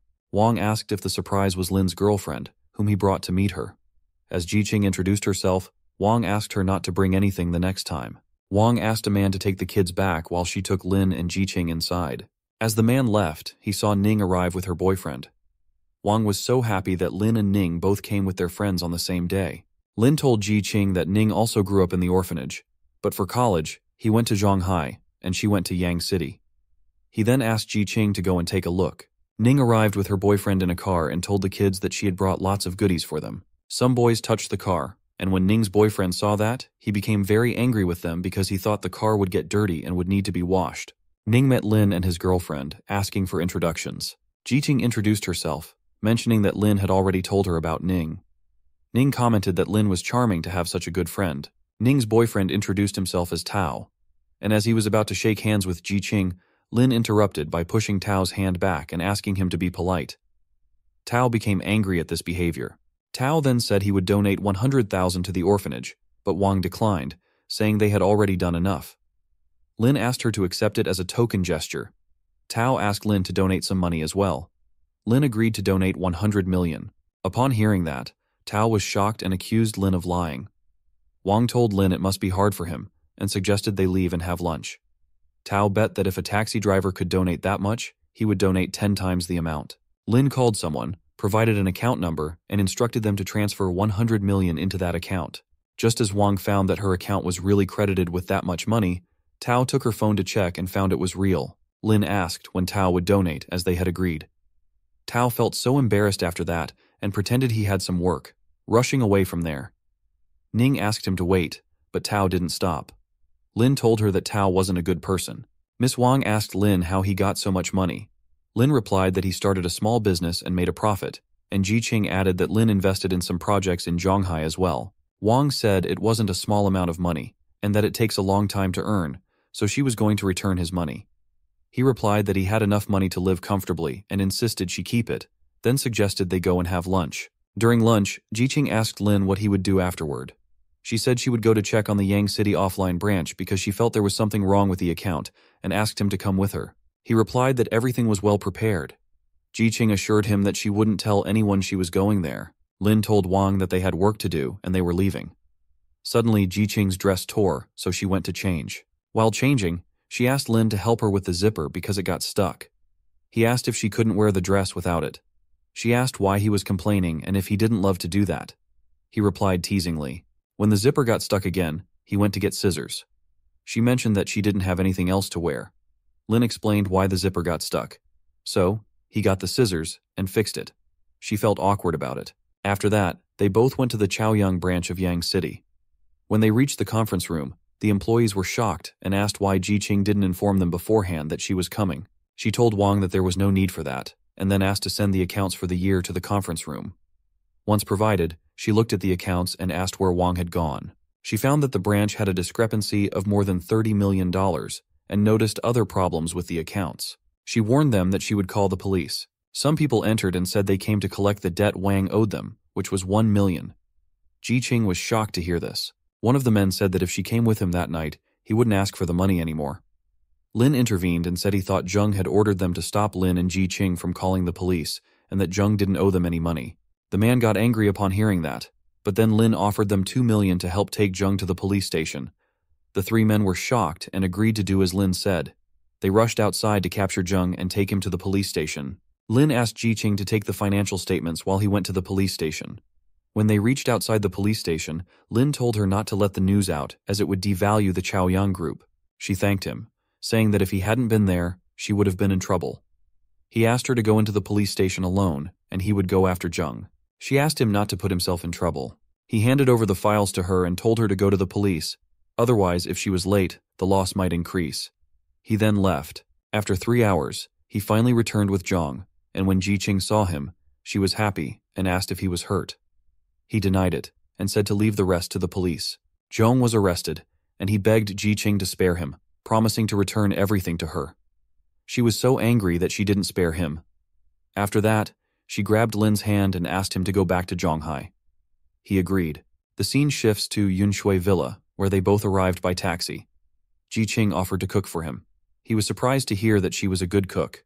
Finally, she made dinner, and as Lin tasted it, he commented that it was delicious. He then asked if she was dealing with the matter of Zheng earlier on the phone. She agreed, saying that as the CEO, it was her responsibility to oversee everything. After dinner, Lin mentioned that he didn't expect her to be such a good cook and that he wanted to give her a good reward. She declined because he had already helped her so much. He asked her to close her eyes, and then he kissed her. She asked if that was the reward. He replied that it didn't matter, but she was happy. They had fun throughout the night. The next morning, when he woke up, Lin found that Ji Qing had already left for the office. Lin received a call from the HR of Zhonghai Normal University and agreed to start working as a teacher there the next day. He thanked them for the opportunity. The next day at Zhonghai Normal University, Lin arrived well-dressed, reminiscing about his youth. He received a call from Ji Qing asking him to pick her up, but he declined, explaining that he was starting his first day as a teacher. She was shocked and asked how it was possible. Lin revealed that he would be the PE teacher there. Ji Qing insisted he should just go to work. A college girl commented that if such a young man were their teacher, she would pay full attention. Lin went to the office, stating he was there to start. A teacher identified him as Xingbang, and the lady there, Su Gei, the dean of students, told Lin he must work hard. She handed him a task: to help graduates of hotel management find internships with a salary not less than 3,000 yuan. along with free room, board, and other basic requirements. Though he thought he was a PE teacher, she insisted he take on this responsibility, and he agreed. Xingbang showed Lin his desk, while others discussed how Suge disliked those who used the back door. Xingbang suggested that Lin approach Tier 3 restaurants. Lin agreed and then contacted someone to come to his location. After half an hour, a man arrived, and Lin explained everything to him. Then he escorted the man to Suje. She became angry that an outsider had come there. Lin explained that he had done it for the students' internships. Shocked, she stood up. The man turned out to be the manager of a grand hotel and agreed to provide internships for the students. Tianlong even offered $500 more than Suge had requested. The woman who had assigned Lin the task said he had earned $200,000 and completed 20% of his experience. Xingbang asked what Lin was thinking and praised him for finishing the task in half a day. Tianlong left, and Lin asked Suge to schedule his classes before leaving. Suge instructed Xingbang to arrange a kinesiology class for Lin, noting that attendance had been less than 30%, meaning Lin would receive only half his salary if it continued. Suju commented that since Lin was the PE teacher, it was the appropriate subject for him to teach. After that, Lin was walking on Wangjiang Pier when a car passed so closely that the lady inside told him not to touch her car. He replied that he was simply crossing the road. Chen emerged with an arrogant attitude, showing off her Audi A8. He asked her not to show off, pointing out that it was just an Audi A8. Later, the lady entered the conference room at the office, where a man commented on her tardiness and Lin's absence. She explained she had been delayed in the parking lot because of a man. Qian noticed Guan and asked if she wasn't ashamed of losing to Qian again. Qian wondered how a foreigner could have better knowledge of the area compared to locals. Finally, Lin entered the room, and Qian realized he was the man she had encountered in the parking lot. Lin asked a man if the lady was an employee of the company. He replied that she was a famous designer there. Lin sat down, stating he didn't want her there. She apologized, asking for another chance, but he refused, stating he didn't want such people around. They both left the room. Lin asked Guan to start explaining. She began detailing everything. Lin asked her what she would do with $30 million if he provided it. She replied that she would make their company a top 5 player worldwide. Lin offered $120 million if she could make his industry a leader for more than 10 years. Others were shocked, but Guan agreed. Lin stated he would provide her with $30 million as an advance, and then left. He received a call from Fuyu, the director of the Longxin Institute, who wanted to meet him. They agreed to meet at 1 p.m. the next day. The following day, Lin arrived at the school office and greeted everyone. Suge asked him to prepare for class. He was already prepared, and Suge explained the class attendance system and how it would affect Lin's salary. Lin agreed, stating he didn't need the salary, so he didn't have to teach. Sugu insisted he must teach, whether he wanted the salary or not. Lin agreed and asked where the classroom was. Xingbang informed him it was on the 3rd floor. Lin headed for the class and met 2 girls who greeted him, asking if he was their new teacher, as he had the textbook. Lin explained what he was going to teach. The girls offered to help him find the classroom, but he assured them he knew the way, and they left. One of them messaged the students' chat about Lin's upcoming class. Lin arrived with Suge and Xingbang to find 30 students already there. They heard commotion outside and saw more students entering the classroom. Xingbang joked that the girls were attracted to Lin because of his looks. Suge acknowledged this but questioned why boys were also present. Xingbang quipped that obviously, they came for the girls. When the bell rang, the class filled up completely. Xingbang noted that since it was full, they didn't need to count. Suge, annoyed, wanted to see how Lin would handle the lesson. Lin asked the students to come forward for attendance. An hour later, students were still lining up to mark their attendance. Suge urged Lin to start the class, but the girls were upset that they hadn't been marked present yet. Seeing their frustration, Sugo asked Lin to proceed as he saw fit. Just as Lin was about to start the class, a girl informed him that the roll call hadn't been completed.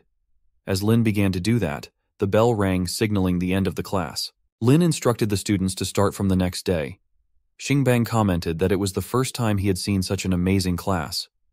Lin asked if the attendance met Suge's expectations. After she agreed, he said he was done for the day and prepared to leave. Xingbang joked that Lin was like a playboy, attracting all the girls. Just then, the woman who had assigned Lin the task appeared, congratulating him on his first day. She mentioned his experience had increased to 40%, and he would be rewarded with the master memory. Lin asked about the difference between master and sage memory. She explained and asked him to choose. Lin inquired if she knew who the best in the chip field was. She confirmed it was Jack, the father of the chip. Lin chose Jack. After receiving the master memory, Lin declared his intent to make a breakthrough in the chip field. The scene shifted to the Longshin Institute, in the director's office, where Ying informed Fuyu that a man had visited their institute. Fuyu acknowledged this, and mentioned there was a meeting scheduled for 1 o'clock that day. Wang expressed concern that his arrival could disrupt her critical research. Fuyu reassured her to stay calm, suggesting the man might be trustworthy. Chu questioned how an outsider could guide them. The wealthy man was Lin, and upon meeting him, Fuyu greeted him, saying they had been expecting him. She then showed Lin around the institute. Lin commented on the outdated equipment. Fuyu explained that the equipment was expensive, and they lacked the budget to update it. She sought Lin's advice. Lin stated he had plenty of advice to offer and suggested they follow his recommendations. Fuyu agreed. Chu then interjected, stating he had something to say to Lin. He bluntly told Lin not to interfere with their research direction and to let them work as they saw fit. Lin inquired about Chu's qualifications. When Chu responded, Lin remarked that he seemed to have only graduated from kindergarten. Chu acknowledged Lin's wealth and power, but asserted his own respectability, refusing to be insulted. Lin referred to him as mindless, stating that since he had acquired the institute, Chu would have to follow Lin's lead and let him do as he pleased. Fuyu asked Lin to apologize to Chu, but Chu countered by showcasing his project and warning Lin of the consequences if he fired Chu. Lin questioned whether Chu thought the world revolved around him. Fuyu explained the project, and Lin asked if it was challenging. Lin took charge and discussed his qualifications as Fuyu requested. She agreed to let him oversee it. Chu praised Lin for his programming knowledge, which wasn't part of his course. They were shocked when Lin modified the code. Lin assured them that fixing the bugs would prevent further mistakes. Lin finished coding there, and Chu asked if he wanted to review it again. Lin was satisfied, and when Fuyu saw it, he declared it perfect, and they knew what to do next. Lin mentioned that he had resolved all the issues faced by Chu. He asked Fuyu to create a list of the equipment needing replacement. Fuyu was shocked, estimating it would cost around $5 million. Lin agreed to provide the funds later, instructing him to replace everything, and also to give all employees an $80,000 bonus. Fuyu thanked him for everything. Ying apologized to Lin and asked him personal questions, exchanging personal contact information and encouraging her to reach out any time. Lin announced he was leaving and told Fuyu to call if needed. Fuyu accompanied him outside, where they met President Qi and his assistant, Geng. Fuyu explained that he initially thought Qi had come to request use of the laboratory, but since it had been purchased, Fuyu couldn't make decisions. Fuyu then introduced Lin as the new owner and suggested Qi discuss laboratory matters with him. Qi offered money for that, but Lin declined, explaining that the replacements were necessary because the existing equipment wasn't suitable for developing chips, though adequate for academic research. Geng mentioned that he had met Lin previously in the HR department. Qi asked why Lin chose to become a teacher. Lin replied that it was to gain experience. He asked them not to let more people know, and then left. The next day, while sitting in his teacher's room, Jiaj entered angrily, and Xingbang informed him that Suge wasn't present. Jiaj explained that he had come to see Lin and mentioned that Lin had caused issues for Suge the previous day. Xingbang suggested that Jiaj not argue as he was under the vice president. Suge arrived and asked what had happened. Jiaj reassured her not to worry, saying he would handle her problem. She was shocked to hear that Lin was the issue and approached Lin, telling Jiaj not to interfere. Jiaj was taken aback and called Lin a bad guy. Upon leaving in anger, Jiaj departed, and Lin assured Suge that he would assist her with her tasks. Just then, Sugo received a call from the vice president, De Tian, summoning Lin to his office. She agreed and informed Lin, leaving Xingbang surprised and advising Lin to apologize. As Lin arrived, Jiaj informed him that he was fired. Lin asked De Tian why he was being fired. De Tian responded that Lin wasn't suitable for the job. Lin received a message from Qi to pick up his appointment letter, but Lin replied that he had been fired. Qi asked where Lin was and came to Dachen's office, questioning what was happening. Dachen explained that he didn't believe Lin was capable of the job and asked Lin to leave. Qi became furious with Dachen, stating that he had been considering appointing Lin as honorary vice president. He emphasized Lin's role as director of the Longshin Institute and his extensive knowledge. She then declared that both Jiaj and Dachen were unfit for their positions and demanded their resignations. Both were shocked, and Dachen requested another chance, apologizing profusely. Qi asked to assess Jiaj's character, noting he had already been given numerous opportunities. Daetian started arguing with Jiaj. Chi then asked Lin to take Daetian's seat, but Lin declined, stating his desire to remain a teacher. Chi decided to appoint Lin as deputy director with presidential powers. Afterwards, Chi approached Suge, who welcomed him. Sai mentioned he would handle the issue with Daetian and Jiaj. Jiaj asked if they were fired and learned Lin would become deputy director. Another person asked how this happened, and Lin replied, "It was nothing." The girl responsible for assigning tasks arrived and mentioned that Lin had acquired the Twin Towers, explaining the details. Lin received a call confirming his ownership of the Twin Towers and arranged to handle formalities the next morning at 9 a.m. Upon returning to the office, Lin contemplated setting up a company to manage his assets. He unexpectedly encountered Suge wearing a towel. Suge was shocked and asked how he had entered. Lin explained it was also his office. She turned away, telling him not to look. Lin couldn't help but admire her figure, thinking it was impressive. Lin arrived at the Chaoyang Group press conference where he attracted the attention of many women. Spotting Jiqing with some girls, he decided not to disturb her and grabbed something to eat. A lady approached Lin to exchange contacts, but he politely declined, causing her to leave in frustration. Another lady asked Jiqing if she knew that Yahello Company had secured a $150 million contract. Jiqing confirmed it, and Lin wondered if that was the company he had chosen. Wei approached Jiqing, inquiring if she was interested in a reconstruction project. She expressed interest but mentioned her lack of connections, making it difficult. Wei offered his assistance, explaining that the CEO of Yahello Company was his cousin. Jiqing asked if he wanted to collaborate and invited him to her company for further discussion. Wei suggested they celebrate with dinner, but as he was about to approach her, Lin intervened, informing Wei that Jiqing wouldn't be dining with him. Wei questioned if Jiqing had time for Lin, and she affirmed she had an appointment with him. Wei argued the dinner was worth hundreds of dollars, but Jiqing chose to prioritize her plans with Lin. Lin informed the Chaoyang Group that they were not in a position to take on that project and asked Wei to call his cousin for confirmation. Wei dialed Guan on speakerphone and inquired if she had a suitable candidate for the Wangjiang Pier project. Guan acknowledged working closely with Wei on her projects, but Lin interrupted, introducing himself as the owner of Wangjiang Pier. Wei was surprised, and Guan recognized Lin, confirming his authority over the project. Lin asked Wei if he now believed Lin had the decision-making power. Wei apologized and left at Lin's request. Lin informed Jiqing that he was waiting for her in the lounge. Others commented on how cool Lin was. When Jiqing arrived at the lounge, she found Lin lying on a couch. Without a word, she sat down nearby. Lin gently took her hand and guided her to sit on his lap. She realized he had been pretending to sleep. Jiqing remarked that Lin had also acquired Wangjiang Pier and was managing ordinary tasks while investing in other industries. Lin questioned how he could accurately gauge the market without revealing his ownership. Jiqing assured him she would complete the Wangjiang Pier project flawlessly, but Lin hesitated to assign it to her. She suggested they enjoy the evening together, prompting Lin to suggest she speak directly with Guan, the project's designer. The scene shifted to the next day, where Lin stood outside his office. Qing approached, recognizing him after a long time and inquiring about his current activities. He mentioned being a physical education teacher, which she playfully teased for not being lucrative. Qing revealed she was a low-ranking employee at Yuandong Group earning $30,000 annually. Lin shared he was there to purchase a house and asked about the commotion at her company.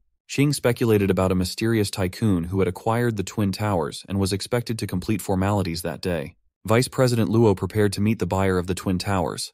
Ren noticed Qing there and asked what she was doing. She explained she had just bumped into her college classmate. Introducing Ren as her boyfriend, she suggested Lin consider offering Ren a job and invited Lin to join them for lunch. Ren declined, stating he only dined with wealthy individuals and didn't want to waste time with Lin. He mentioned the imminent arrival of the Twin Towers buyer. Qing suggested they discuss matters later at home. As people lined up, Lin revealed himself as the Twin Towers buyer, but preferred not to make a grand entrance. He began walking, leaving Qing and Ren shocked upon hearing the revelation. Jiqing mentioned that So Lin had also acquired Wangjiang Pier and was now involved in ordinary work while investing in other industries. She asked how he would discover the real market if he didn't reveal that. So Lin replied that she would complete the Wangjiang Pier project perfectly. However, Lin had not assigned that project to her. She suggested that he enjoy the night, and in response, Lin said he would also speak to Guan, the project's designer.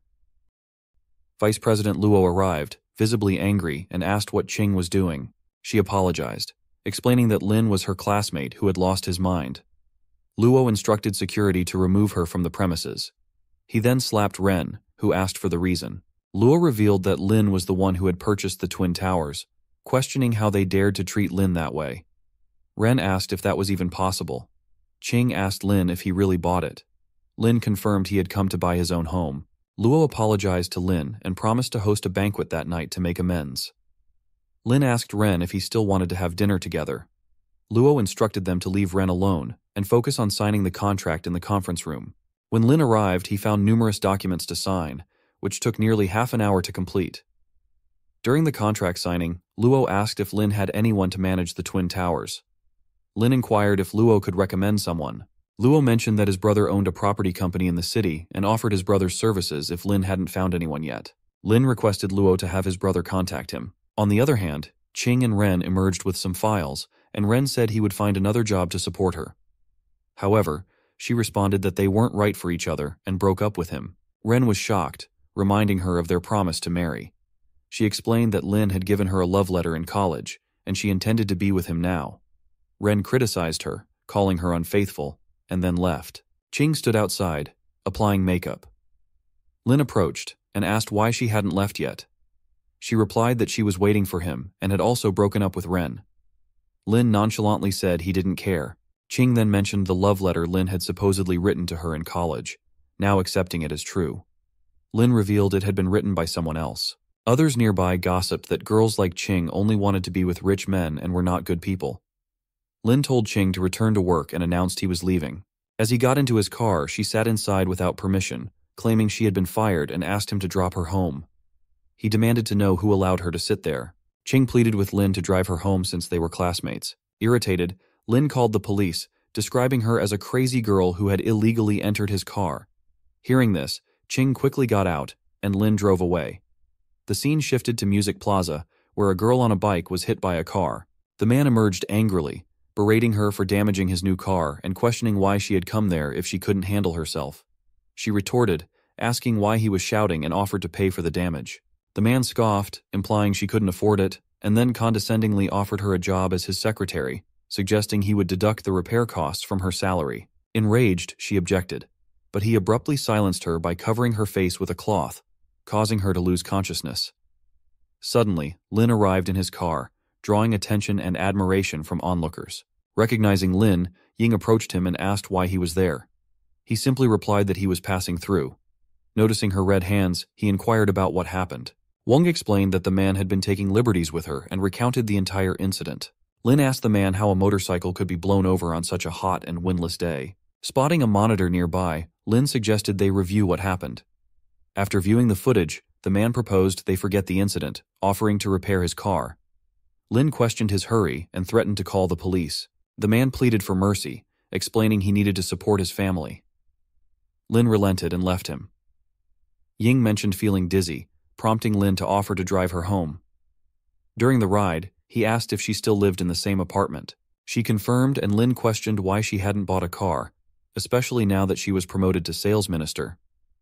Ying explained it wasn't appropriate given her recent promotion and financial constraints. She apologized for her brother's actions, and Lin mentioned he had already contacted a lawyer. Feeling guilty, Ying offered to compensate Lin. He asked her to stop and assured her they would arrive at her house soon. They arrived at Ying's home to find it in disarray.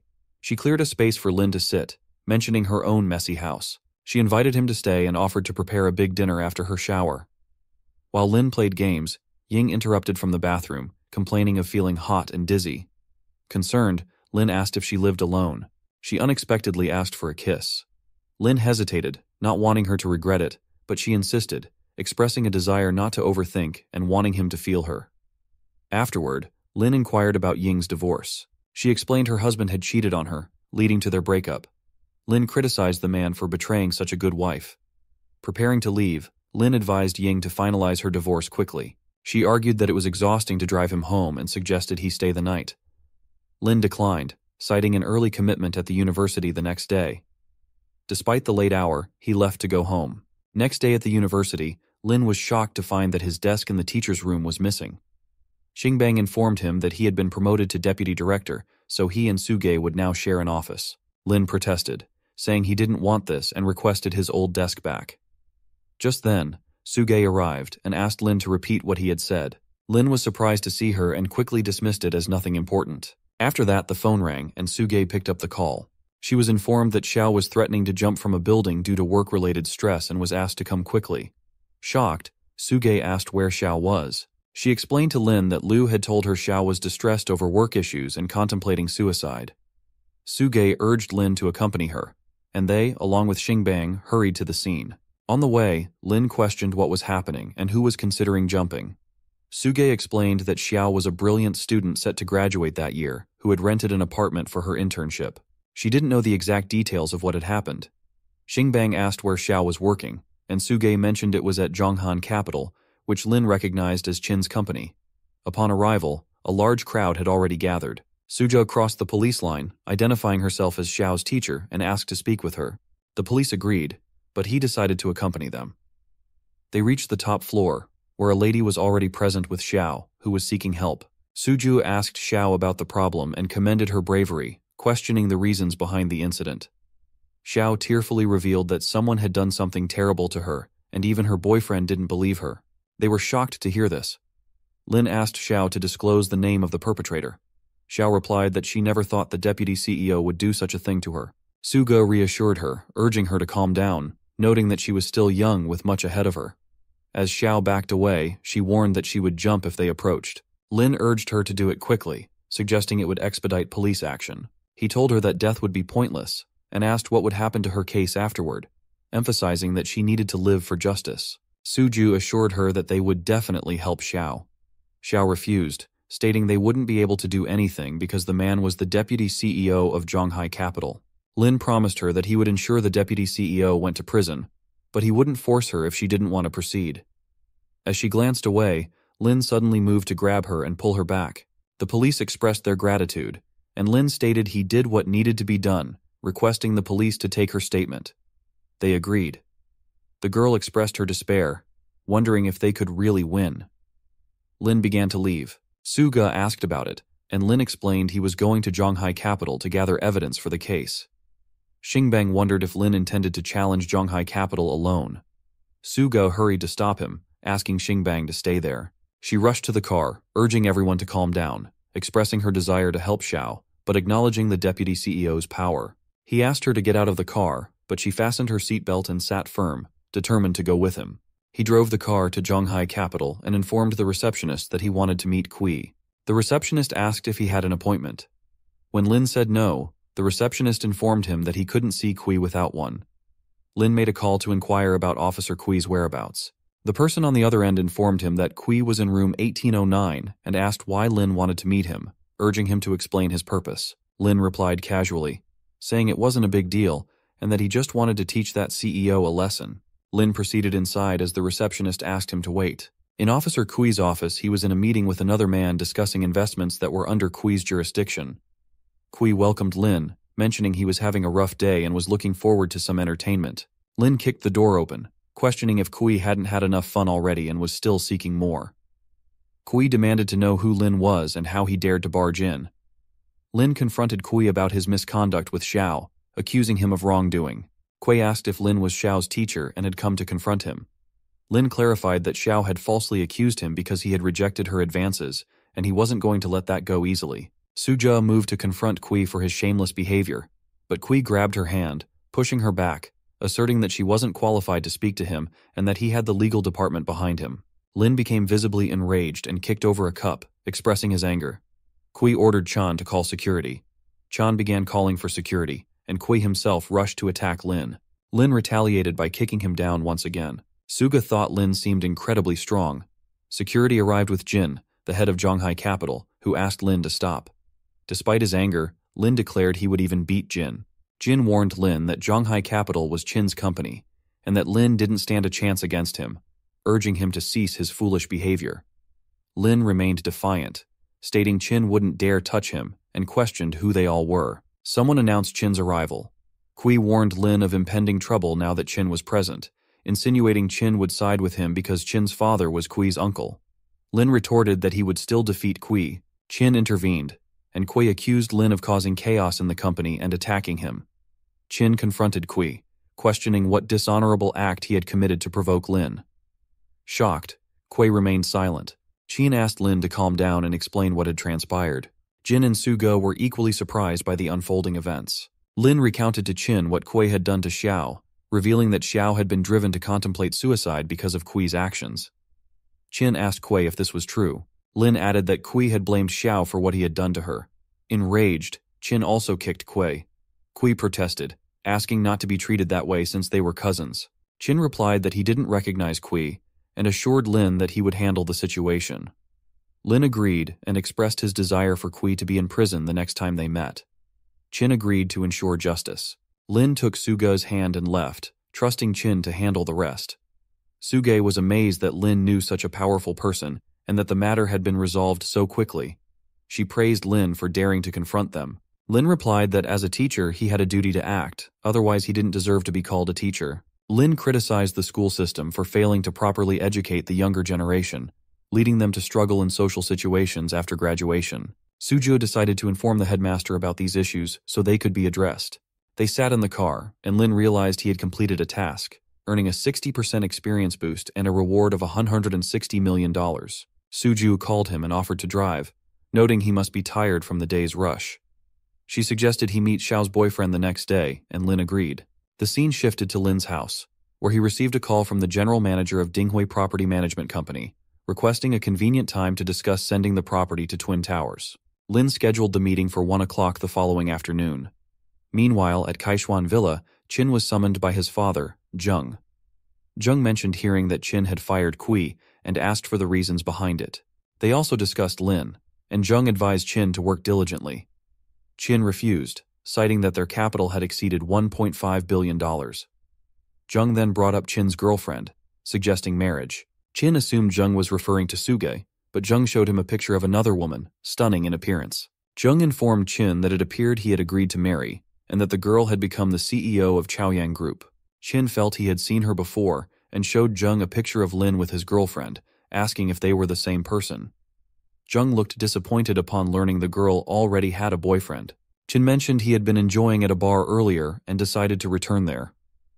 The next day, Lin arrived at the government service center with files. Some girls commented on his handsomeness as he entered. Receptionist Feng asked if he was there for business, and Lin stated he wanted to register a company. She agreed to help him fill out the forms and offered assistance if he had any questions. Meanwhile, a man watched them with an intense expression. Lin completed the forms and took them to the same man for review. The man noticed an error. The registered capital was listed as 80 million instead of the correct amount. A woman speculated to Feng that something was amiss and suggested Lin might be playing a prank on them. Lin wondered how they would react if he had correctly written $160 million. He insisted it was correct, prompting the man to ask for proof of the funds. Feng arrived angrily and offered to help him fill out the forms again. Lin questioned why he needed to refill if the information was already accurate. He showed them the bank statement confirming the transfer of funds. They were shocked to realize Lin was indeed wealthy despite his humble appearance. The man reviewed the form again and noted an error in the address, which referred to Twin Towers instead of the specific floors where the companies were registered. Lin showed documents proving his ownership of Twin Towers, clarifying that the entire building was under his company. Satisfied, the man confirmed there were no further issues and asked Lin to wait briefly. Lin received his business license, feeling he was now one step closer to achieving his goal. Lin was on a call with Suge, who informed her that she had invited Xiao's boyfriend to Star Coffee near the school to talk. Lin was driving his car and assured her he would be there in 20 minutes. Finally, he arrived and met Suge. Lin asked if the boy had arrived yet. She told him that he would be graduating in a month and, because his family was nice, he wouldn't say anything to them. Finally, Yang arrived and acted as if he didn't have much time, asking her to meet at a posh place next time. She wanted to talk to him about Xiao's suicide attempt. Yang said it wasn't his issue to discuss, and he didn't want such a girlfriend. Lin said they wouldn't interfere in Yang and Xiao's relationship, but asked him to comfort her. Yang said they had already ended their friendship, and he didn't want to date her. Suge became very angry about that. Yang stood up to leave. Lin stopped Suge, but she told him he didn't need to stop her. He asked what would happen if someone filmed and uploaded it to the internet. After all that, the scene shifted to Peninsula Grand Hotel, where a car arrived. Tianbo asked Yang where he had been and why they were meeting someone so important. Yang replied that he had some schoolwork to attend to. Tianbo drove Yang there because he wanted him to take over his business, and instructed him to behave properly in front of the person they were meeting. When they got out of the car, Yang agreed. Tianbo called Lin to ask if he had arrived or still needed to come. Lin replied that he had already seen Tianbo. As Lin arrived, Yang recognized him and told him not to follow him there. Tianbo asked what they were talking about. Yang explained that Lin was his teacher who had come to lecture him in the morning. Lin commented that Tianbo had a good son. Tianbo slapped Yang, saying that Lin was the new owner of Twin Tower, and Yang shouldn't be rude to him. Yang was shocked to learn that Lin was the owner. Lin revealed that he worked as a teacher to gain experience. Another man approached Lin and asked what was happening. Tianbo continued to scold his son. The man asked Lin if he wanted to kick the two out. Lin said he would handle it. Lin disclosed that he owned Twin Tower and Peninsula Grand Hotel, asking if they had any more questions. They were shocked to hear this revelation. Tianbo apologized for the incident, and Lin mentioned that Yang had acted too boldly, which wasn't necessary.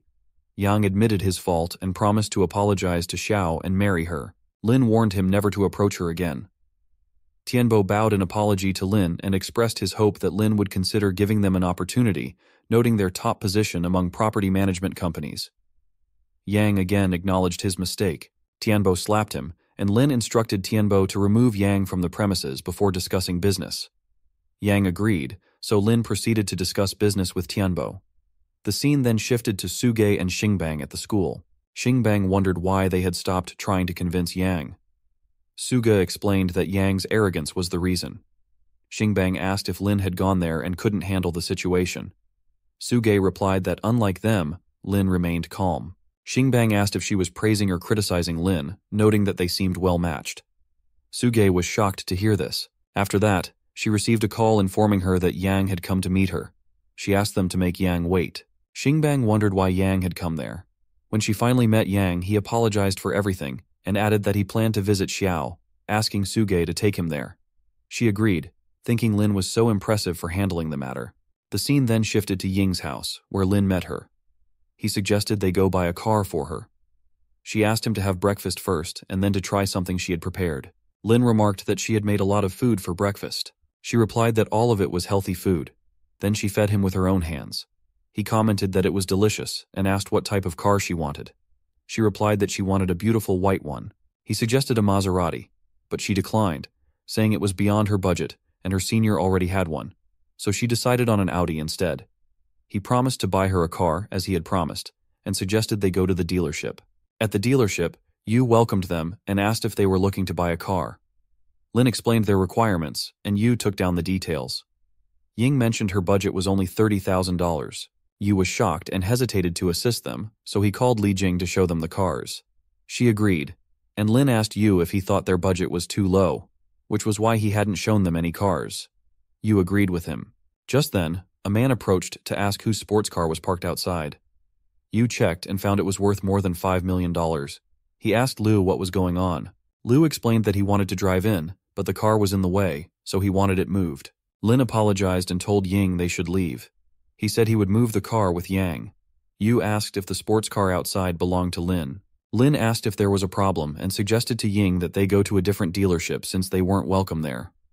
Liu asked them to wait and said he would show them the car. Yu apologized to Lin, who replied that he would take his business elsewhere. Liu became angry and fired Yu on the spot. Ying apologized to Lin for the embarrassment.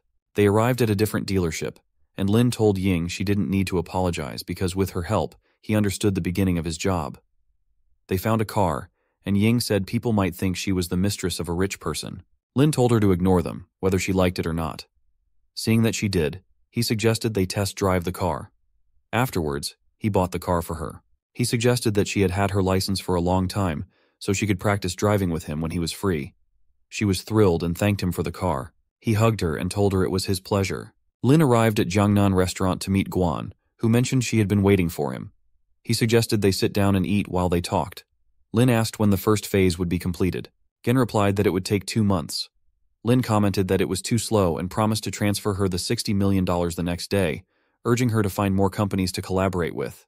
She agreed and thought he was very generous. Lin asked her to design a logo for his Lingyun group. She inquired about the company's location, and Lin informed her it was in Twin Tower. She remarked on Lin's success at such a young age, and mentioned there was a new owner there. She then asked if he had any specific design requirements. Lin requested incorporating the Lingyan Tower into the design. She hesitated, suggesting it might be inappropriate to change the name since he worked there. Lin revealed that he had already purchased Twin Tower. She was shocked to hear this, and apologized for getting overly excited. Afterwards, she invited him to her home for coffee, but Lin declined due to other commitments. She promised to send him an email with the project details and then left. Suddenly, a waitress arrived with Suge, who was heavily intoxicated. Suge expressed her desire to drink more. Lin noticed them and called out to Suge, who said it was a coincidence to meet him there. The waitress explained that Suge's boyfriend had broken up with her, which was why she was drinking so much. The waitress asked Lin to take Suge home. Lin lifted Suge and asked where she lived. Suge commented on her ex-boyfriend's shamelessness and complimented Lin's looks. He helped her into his car, but Suge insisted she didn't want to go home and wanted to drink more. Lin decided to take her to the Peninsula Grand Hotel, which he owned. A man asked if Suge was his girlfriend. Lin denied it and asked for the best sweet and wine. As they were served, Lin stopped Suge from drinking more alcohol. She asked if he thought she would misbehave with him. Lin assured her it wouldn't be his fault. Suge mentioned she had a surprise for him. She led him into a room and asked him to sit down, assuring him she didn't intend to harm him. She showed him various items, and he asked where she had obtained them. She explained that her boyfriend had told her she wasn't capable of such things, so he had suggested she gain some experience. After acquiring the items, he had left her. She then playfully restrained Lin's hands, telling him to behave. She blindfolded him, and when he asked what she was doing, she replied that he would understand soon. They both enjoyed their time together. Afterward, Lin fell asleep, and Suge wondered what had prompted her to act this way with him. She quietly left without saying anything.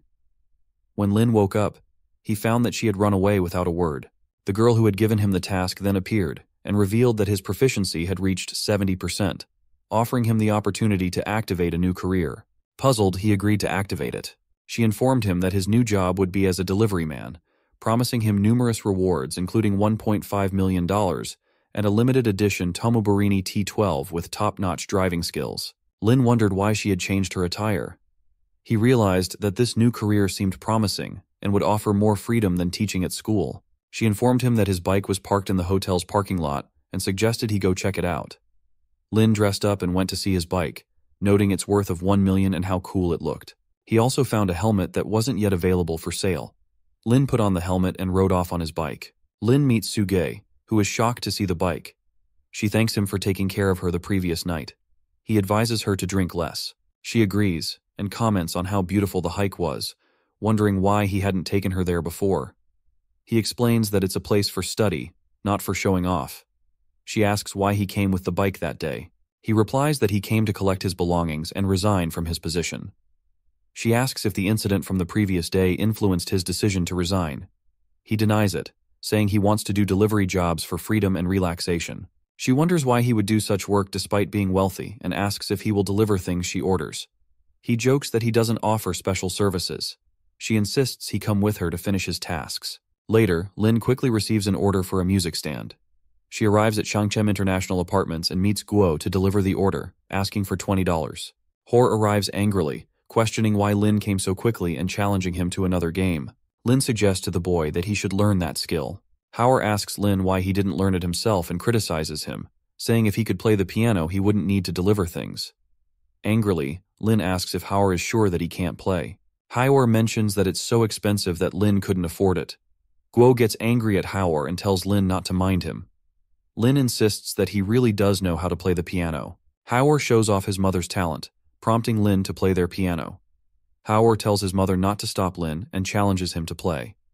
Lin bets that if he plays the piano well, Howard will have to listen to his mother. Howard agrees to the challenge. As Lin sits down, thinking about the wisdom he gained from the sages, he realizes he hasn't played the piano in a while.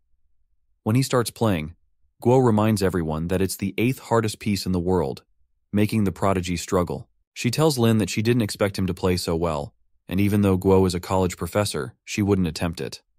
Lin thanks her and asks Har to listen to his mother. Howard blames Lin for being his mother's student and accuses him of pretending to be a delivery man. Lin replies that he didn't know Guo and asks Howard to practice instead. Haor sits down to start practicing. Guo thanked Lin and introduced herself, suggesting that he could secure a well-paying job by playing the piano. Lin replied that he currently had no intention of changing careers. She asked for his contact information so she could reach out to him about any job opportunities in the future. He shared his contact details with her. Afterwards, he was congratulated and rewarded with access to Moon Bay Beach. He thought about how he could utilize the land near his house, which was a great opportunity for him. Soon after, he received a call from someone at the Moon Bay Beach Authority asking when he could complete the necessary procedures. He agreed and went to the office, where he met Kai, who had contacted him earlier. She showed him all the documents related to the area and asked him to check for any issues. Lin asked why public property was being privatized. She explained that it was cost-effective to delegate the management to a private entity, and due to the unusual social background of the person, the area had been put up for auction. Although Lin would have ownership of the scenic spot, it still belonged to the country, and he currently held a 70-year lease that could be extended. Lin decided to meet with the manager. Lin called Song to inquire about Moon Bay Beach. Song revealed that the individuals there owed $30,000. Lin decided to pick up Song, and they headed to the location together. Upon arrival, Lin encountered some rough-looking individuals. One man asked Song why he was there, and Song explained that he wanted to meet their manager, Yao. The man replied that he didn't know where Yao was. Song urged them not to lie, pointing out Yao's car parked nearby. Song introduced Lin as the owner of the beach and clarified that they weren't just there for the debt. The men were shocked and informed Lin that Yao was in his office. Lin took the file from Song and instructed the men to tell Yao to return their money, emphasizing that he didn't want to cause any harm. Lin then left the area. Later, a man informed Yao that the owner of the beach had come and warned Yao not to interfere in their business. He also demanded payment for the debt owed to Wangjiang Pier. Yao responded that the debt wasn't the owner of the beach's concern. However, the man revealed that the owner also controlled Wangjiang Pier. Chang told Yao that it seemed the owner didn't respect him. Yao became enraged and plotted to discredit Lin. Chiang expressed appreciation for the idea, but declined to participate. Lin arrives at the Peninsula Grand Hotel, where a man asks him what he needs. Lin explains that he's there to check on an account. The man inquires about which account and offers to speak with someone about it. Lin asks if there's any money owed that hasn't been returned to the Peninsula Grand Hotel. The man confirms it amounts to over $470,000 and provides answers to Lin's questions. Later, Lin asks if Chin owes them money. The man informs him that Chin brought some girls the previous night and didn't pay. Lin calls Chin from a different phone, identifies himself, and requests payment of $18,000. Chin tells Lin not to meddle in other people's affairs. Lin asserts that it's his property and offers Chin free residence there if he cooperates. Chin agrees and mentions he's currently in Wang's office. Shortly after, a man informs them that Yao has arrived to meet Lin. Lin asks to let them upstairs. Yao, accompanied by Chiang and others, arrives. The man orders security to assemble outside the first floor. Yao gave Lin a gift by agreeing to cooperate, but Lin replied that he didn't want their cooperation. Yao warned Lin that if he didn't cooperate, he would destroy the entire area. Lin, having nothing to lose, challenged Yao to see who would suffer more. Lin grabbed a cup as if to strike Yao. Other men rushed to attack Lin, but he managed to fend them off. Lin revealed that he owned the beach, Wangjiang Pier, and all the security downstairs. Yao was shocked to learn that Lin was the owner of the Peninsula Grand Hotel. Looking out the window, Yao saw a crowd of people gathered outside. Lin suggested that with a small investment, Yao could improve his situation. Meanwhile, Chin met Chiang, and Yao hurried to Chin seeking help against Lin. Chin ignored him and asked Lin what was going on and if they were qualified to cooperate with Lin. Chiang and Yao were stunned by Chin's response. Lin warned those threatening to destroy his business. Chin became angry upon hearing this and shouted for them to leave immediately. Yao wondered about Lin's connection with Chin. Chin kicked Yao out and demanded to know when Yao would repay the money. Yao assured them he would return it, and they all hastily departed. Chin asked Lin if he wanted to teach anyone else a lesson. Lin replied that now wasn't the time to waste. Chin said that since he had helped Lin, he wouldn't charge the $18,000, emphasizing the necessity of shamelessness in business. Meanwhile, Lin received a call from Ji Qing, who heard he had quit his job and asked if he left because he was flirting with a student. Lin denied this, explaining he was there for experience, and transitioned to delivery work once that was achieved. Ji Qing said she would place an order, but Lin hung up upon hearing this. He left to make deliveries, leaving Chin alone. Lin arrived at Ji Qing's place to deliver the items, and she remarked on how quickly he had come. They went inside, and Lin asked if she wanted to take the vegetables back home after he delivered them to the company. She declined, mentioning that her room had a small kitchen where sometimes she would ask the cafeteria to prepare something special from her books.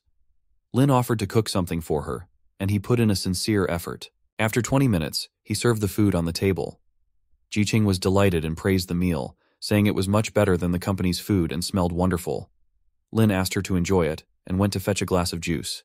As he was getting the juice, he heard Jiqing's voice calling out, so he hurried back to see what had happened. He found her eating and complimenting the delicious taste of the food. She complimented the food a lot, wondering why he was so good at cooking. He replied that he had a bit of talent for it. She asked what reward he wanted for that. He kissed her and said he wanted that as a reward. He took her to have some romance, but she asked him why they were in the office. Lin commented that it was more exciting there. After some time, she was sitting on his lap, and he asked why she called him in the morning. She told him she wanted him to go to Wangjiang Pier with her. He agreed and said they would also check the progress there. After that, they went to the bank of the river, and she mentioned that she spoke with Guan about her company's project. The budget was $55 million, and if she didn't make any profit, Lin could save $23 million.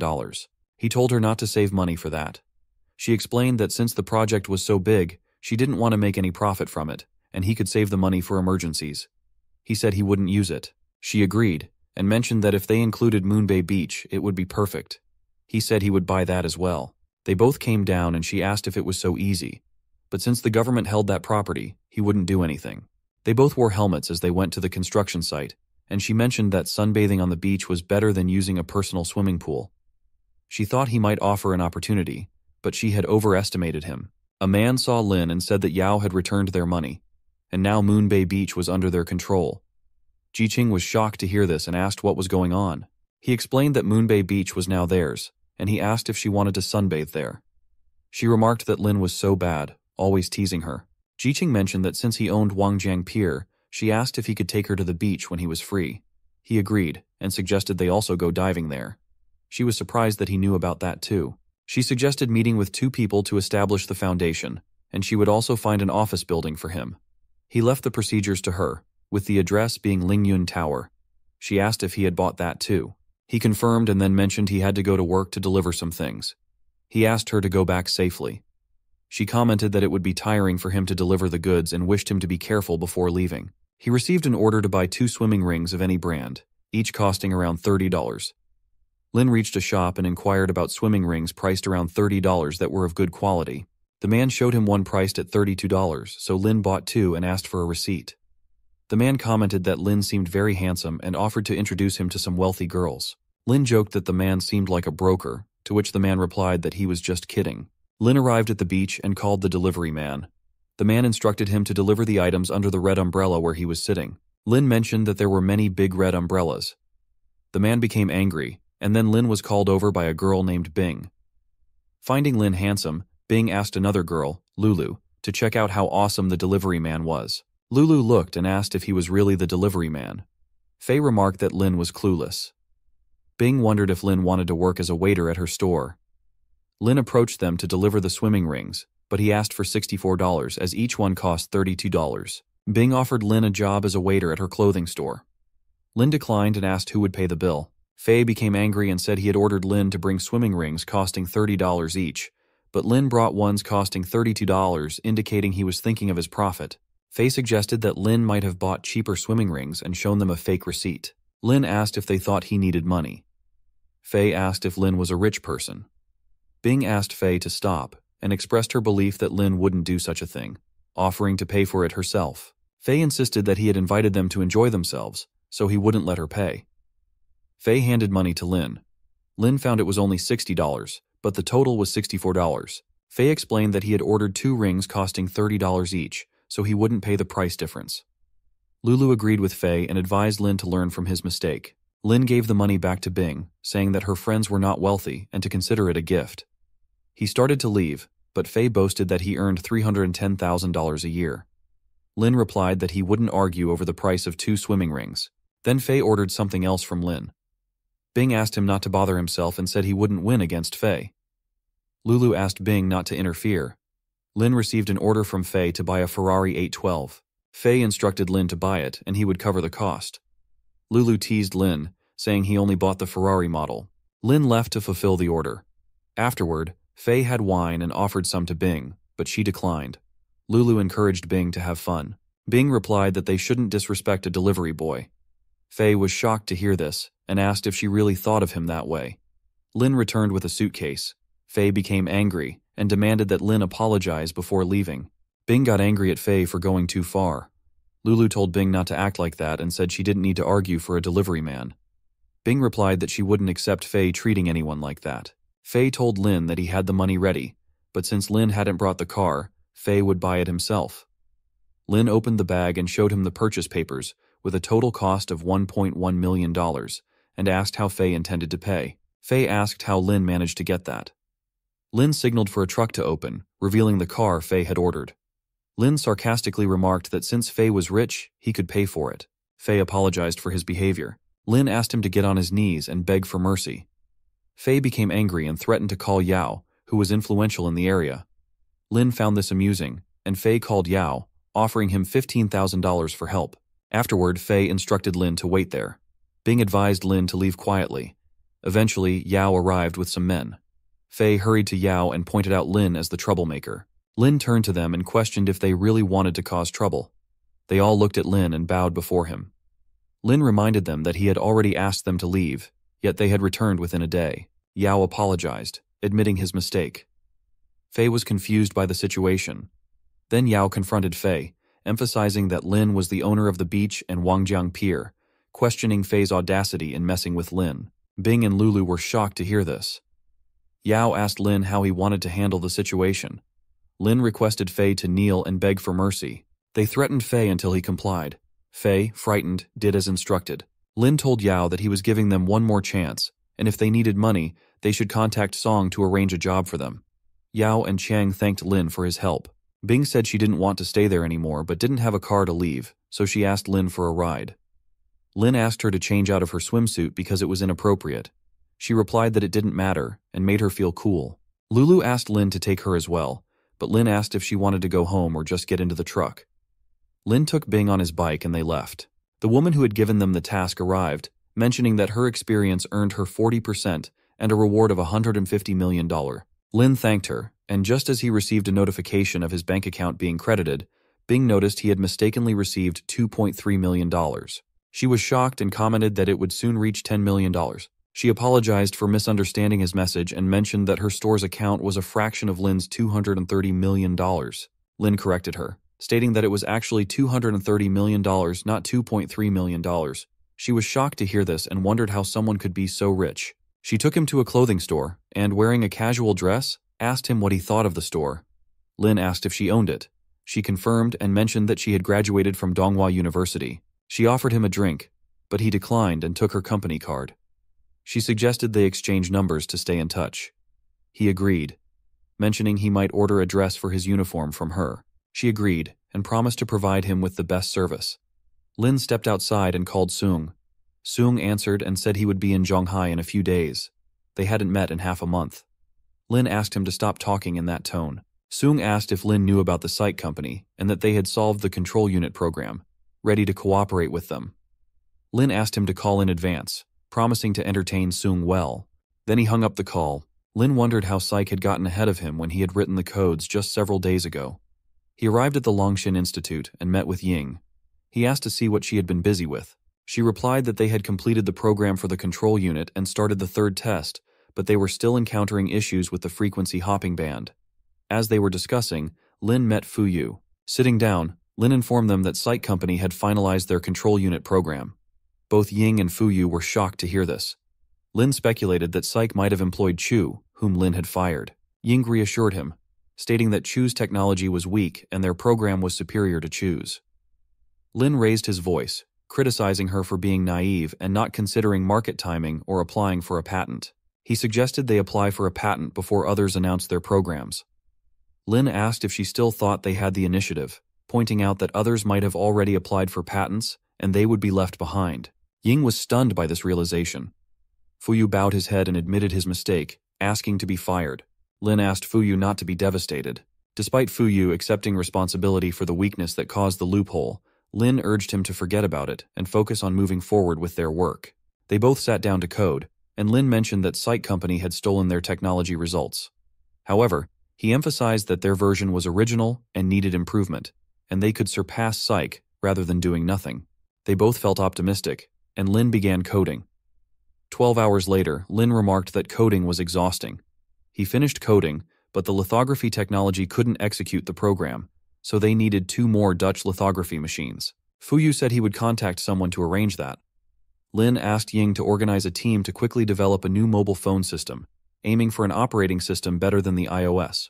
She agreed, and Lin mentioned they could end the era of foreign chip monopolies and usher in a new future. Fuyu commented that the future lay in talented hands. Lin came to his car and received an order to buy an original pair charger. After an hour, he arrived to deliver the order and told Huai that it was his order, totaling $96. Huai asked why it was so expensive when the pair store was offering a 50% discount that day. Lin checked and informed him that the discount had ended the previous day. Huai blamed Lin, accusing him of trying to profit from the price difference. Lin replied that he had the invoice to prove he hadn't cheated. A woman came out from inside and told Huai not to embarrass the delivery boy. Huai handed the charger to her and asked her to take care of it since he wouldn't be there that night due to his night duty. As Lin was leaving, Huai asked him to take 2 garbage bags as well. Lin replied that it wasn't his job to do so. Huai threatened to complain to the company about Lin if he didn't take the bags. Lin still refused and told Huai to do whatever he wanted. Lin ignored that man and came downstairs, where he found a delivery man struggling to carry a very heavy table alone. Lin offered to help him. The man thanked him and joked about not knowing if he was a delivery boy or a garbage collector. Lin asked why he accepted such tasks. The man explained that if he didn't, customers might not give him a 5-star rating, which would affect his job.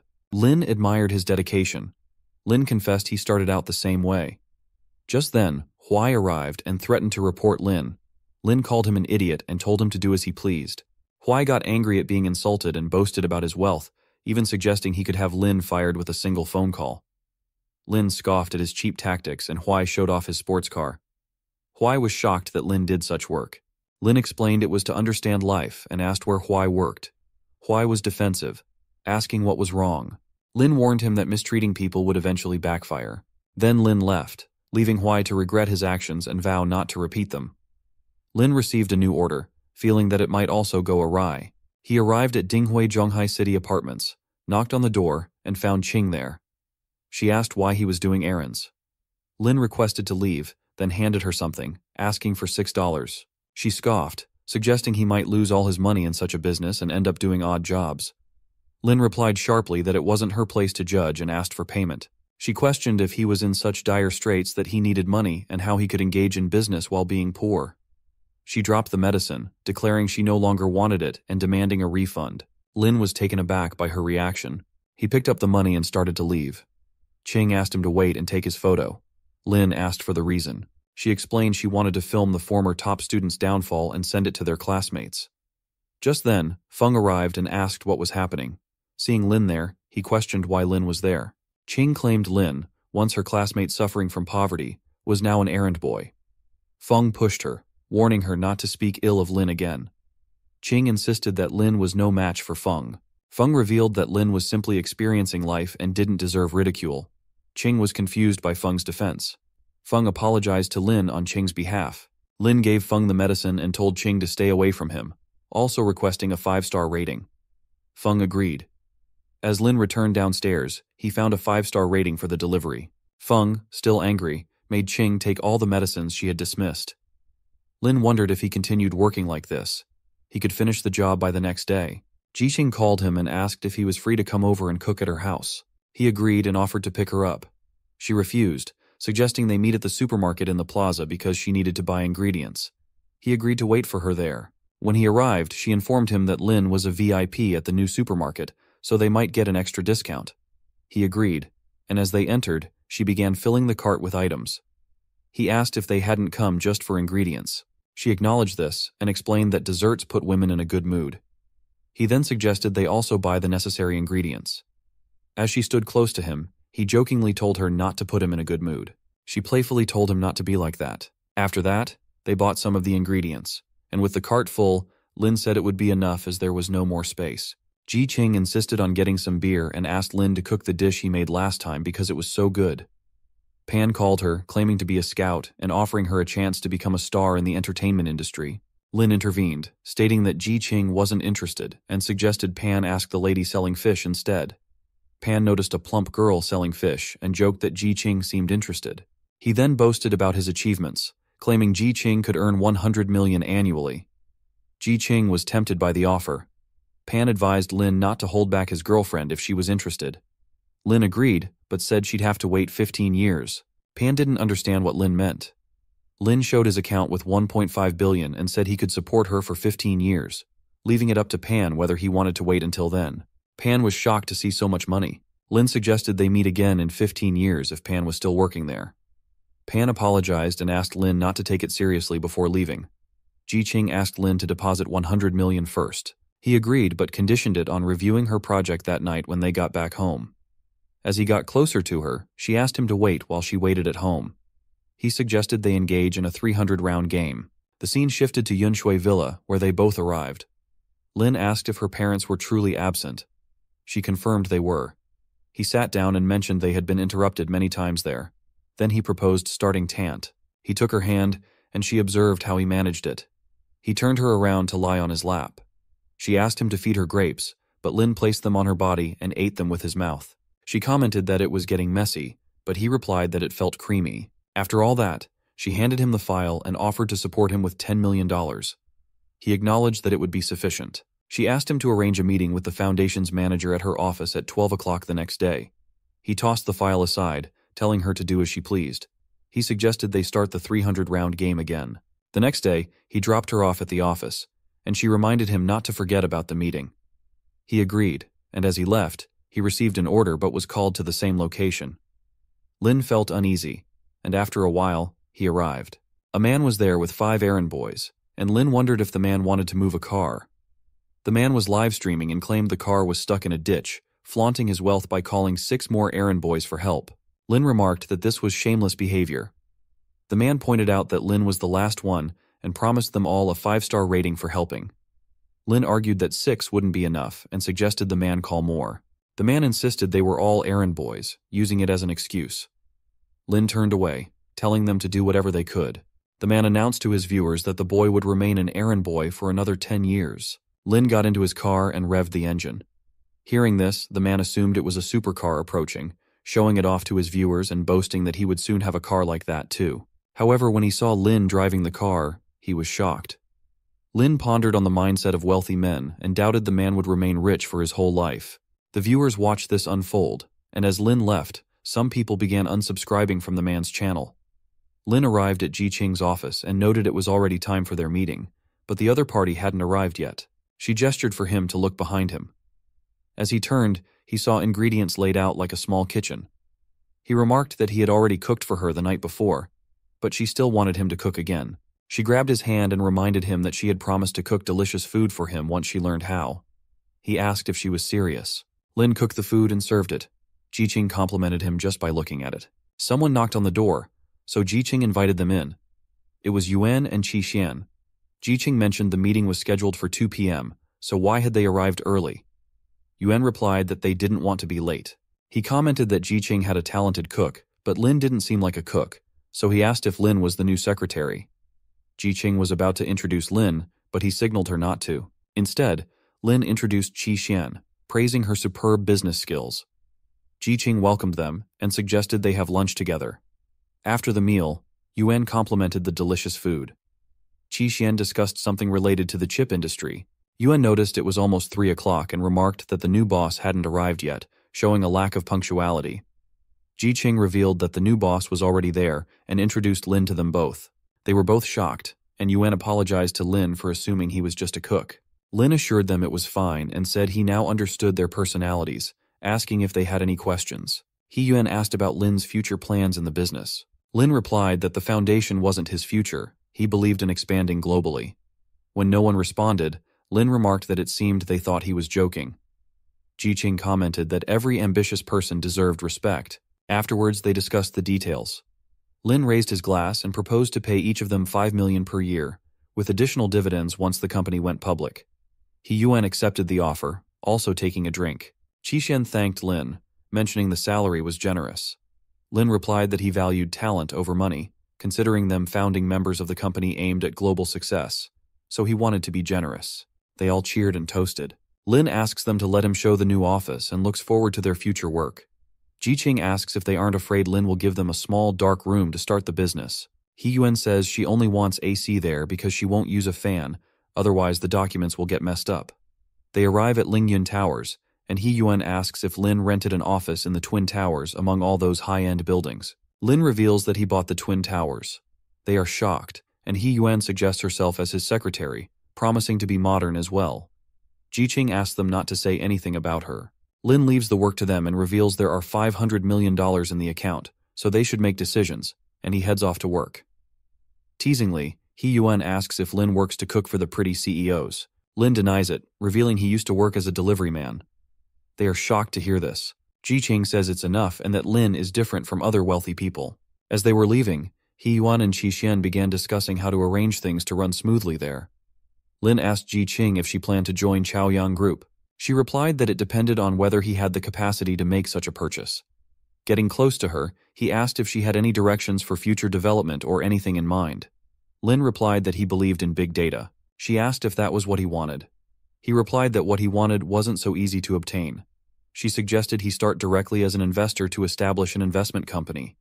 He remarked that she had been very smart recently. She asked him to take advantage of Hee-Yuan. He reassured her not to worry because he had already planned for that. Then he asked Ji-Ching if she would be willing to change her job and become his secretary. She pushed him away by refusing and asked him to leave her company because she had a lot of work to do. He agreed with her. The scene shifts to Zhonghai Airport, where Lin was inspecting a car brought by Tian. He checked that it had received 10 5-star ratings. The girl appeared and revealed that he would be rewarded with a lucky card that would bring him luck. Lin had been waiting there for Sung, and finally they met after a long time. Sung hugged him emotionally. Zhao asked them not to do silly things at the airport as it was embarrassing. Sung was eager to kiss Lin. Lin asked him to calm down, lest Zhao think Sung was acting strangely. Sung introduced Yue to Lin, who suggested they go for a meal. Zhao said she didn't eat food from stalls due to hygiene concerns. Sung revealed they always ate at stalls during their college days. Zhao mentioned there was a dragon mansion opened in Zhonghai and suggested they go there. Sung asked why they had to go to such an expensive place if there were no other guests. She added that Lin hadn't brought any gifts for their first meeting, so he should treat them there. She also mentioned hearing that Lin was working in a real estate company and earning a lot. Lin replied that he had left that job and was currently working as a delivery man, so he could afford to treat them to a meal in the cafeteria. They were shocked to hear this, and Sung asked Lin to come with him and he would find him a job. Lin declined the offer. After that, they reached the parking area where Zhao met her brother, who revealed he was taking pictures with the Bentley there and didn't expect to see them in the parking area. Lin and Sung were shocked by Zhao's family's wealth. The boy asked Zhao if she had brought the car, and their mother invited her to come and have a meal. Sung mentioned that Zhao hadn't found a job yet, and it was difficult to survive with only Sung's salary. The boy showed off that he had bought a top-level Magatan after working for 2 years. Just then, Lin asked if the car was really that important. He could give his car to Sung. They were shocked to see that the Bentley belonged to Lin. Sung asked if the Bentley really belonged to Lin. Zhao asked if it was true. But how could Lin, an errand boy, have such a car? Sung had no idea about this. Zhao suggested they all grab a meal together, but Lin replied that he was going to a food stall where she didn't want to go. Zhao's brother offered to treat them to a meal to celebrate becoming friends. Sung also asked Lin to join them for a meal. Lin invited them to get into his car. They all sat down, and Zhao's brother gestured for Sung to sit in the back. Lin didn't find this arrangement comfortable. Zhao started taking pictures because the car's interior was so nice. Zhao's brother mentioned that it was a luxury car not affordable to everyone. He asked Lin to exchange contacts as they were now friends, and also asked to borrow the car for his friend's wedding. Lin didn't consider him a friend yet. Zhao told her brother to ask Sung since Lin intended to give the car as a gift to Sung. Sung refused to accept such an expensive gift. Zhao became angry upon hearing this. They reached Zhonghai Food Street where Lin took them to a restaurant he used to frequent with Sung during college. Sung asked Zhao to order something, but she declined. Lin ordered tasty barbecue for them. The server agreed and brought their food. Sung thanked her and said he wanted to talk with Lin. Lin suggested Sung come over to his place to stay the night, where they could have plenty of time to chat. Sung reassured him that the company would provide accommodation, so there was no need to worry. Zhao agreed that Lin's suggestion was good, and Sung should go there, while she would head home to find some invoices for the company to pay and earn money. Sung declined, saying Lin had his girlfriend to consider, and he didn't want to impose. Lin replied that he had broken up and now lived alone. He promised to have food and wine sent over for a second round of talks. A man arrived on a bike and asked if they needed a ride. Lin inquired about Juzhou homes. Jiao and her brother realized it was a luxurious community. After the meal, they walked, and Jiao's brother suggested she find a way to get in somehow. She replied ambiguously, hinting at a plan. Except for Lin, they all got into the car, and Lin asked where he would sit. Jiao's brother stepped out to make room. Lin informed Jiao that he was going home with Sung, while she would head to her own home. She expressed concern about Sung being quite drunk, and asked if he wanted her to accompany him. Lin agreed to take her along. Half an hour later, they arrived at his mansion, leaving Sung and Jiao shocked by its grandeur. Sung remarked that it seemed like an expensive house. Lin casually mentioned that it was worth about $1 billion. They were astonished to hear that. A man welcomed Lin and informed him that the barbecue ingredients had arrived. Lin instructed them to bring everything inside and invited Sung and Jiao to join him for a second round. Sung agreed, and then Lin went to get some wine. Jiao asked if Lin was a low-profile billionaire. Sung replied that he didn't know because Lin had always been normal during their college days. Jiao encouraged Sung to get closer to Lin and accept the car he was offering. Lin became upset, stating that he wouldn't accept such an expensive gift because he was Sung's friend, not his father. Sung told him to head inside, ending the conversation. Jiao decided to take care of Lin herself. They both sat down to have their meal. Jiao excused herself to go to the restroom, but instead, she went to Lin and said she wanted to talk to him, asking if he was single. Lin felt she was acting strangely and showed her a photo of himself with his girlfriend, the CEO of Chaoyang Group, who was worth over $1 billion. He asked if Jiao knew any better girls to introduce to him. Jiao was shocked to hear this, and then confessed that she had fallen in love with him since they first met and wanted to be in a relationship with him. He was shocked by what she was saying. She suddenly began taking off her clothes, and he was taken aback by her actions without any explanation. Lin told Jiao that her behavior was unacceptable to him and that she didn't deserve Sung either, asking her to leave. Angered, she threatened to make him regret his decision. Lin asked why he would regret it.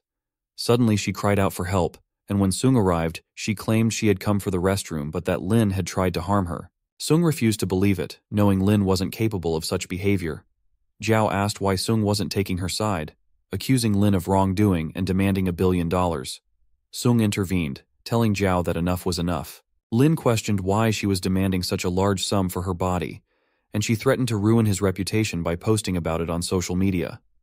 Lin denied touching her and pointed out the security system in his house. Jiao pleaded with Sung to support her, but he walked away, leaving her hurt and asking if he no longer loved her.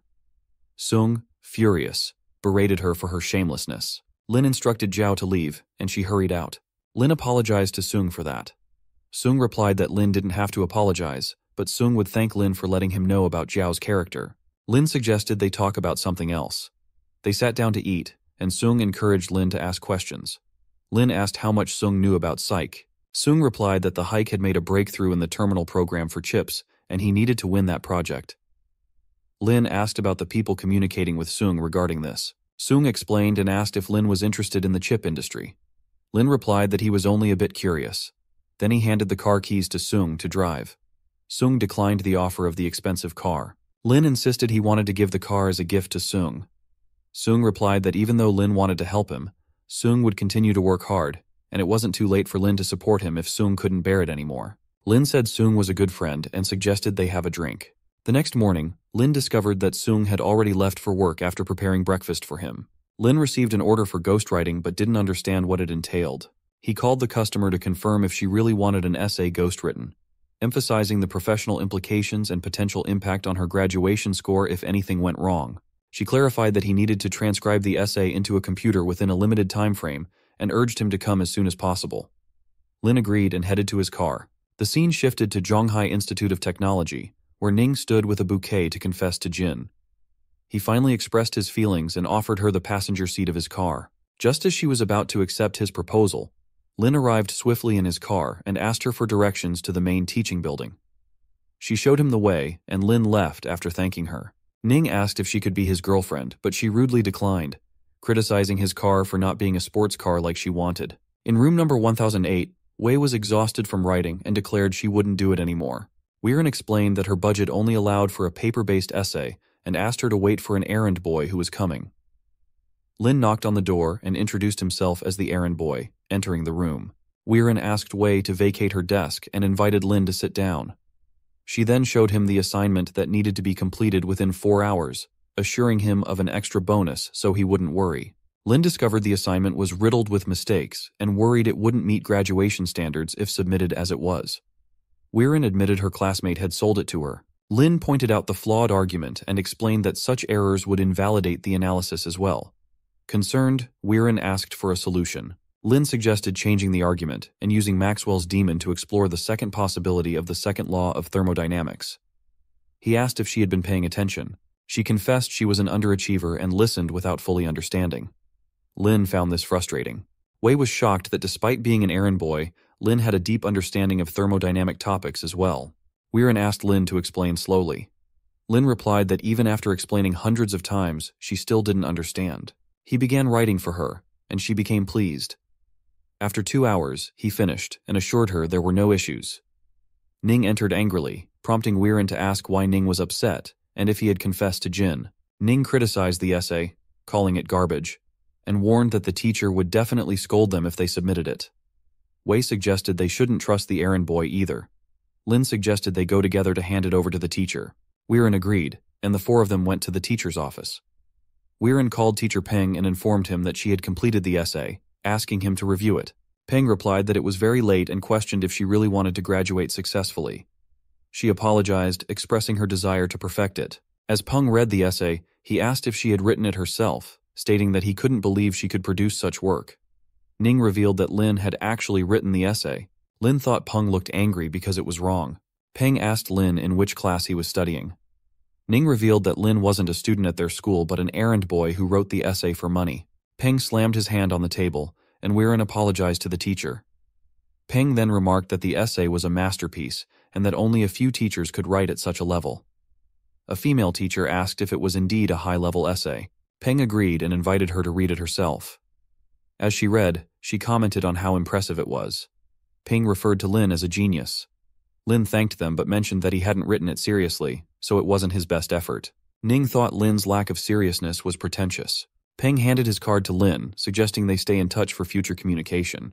Lin asked if he could leave, just as Weiren approached to ask for his contact information because she had doubts about physics. Lin left shortly after, and Ning became angry with Weiren, pointing out that even Lin, who was knowledgeable about physics, was still an errand boy.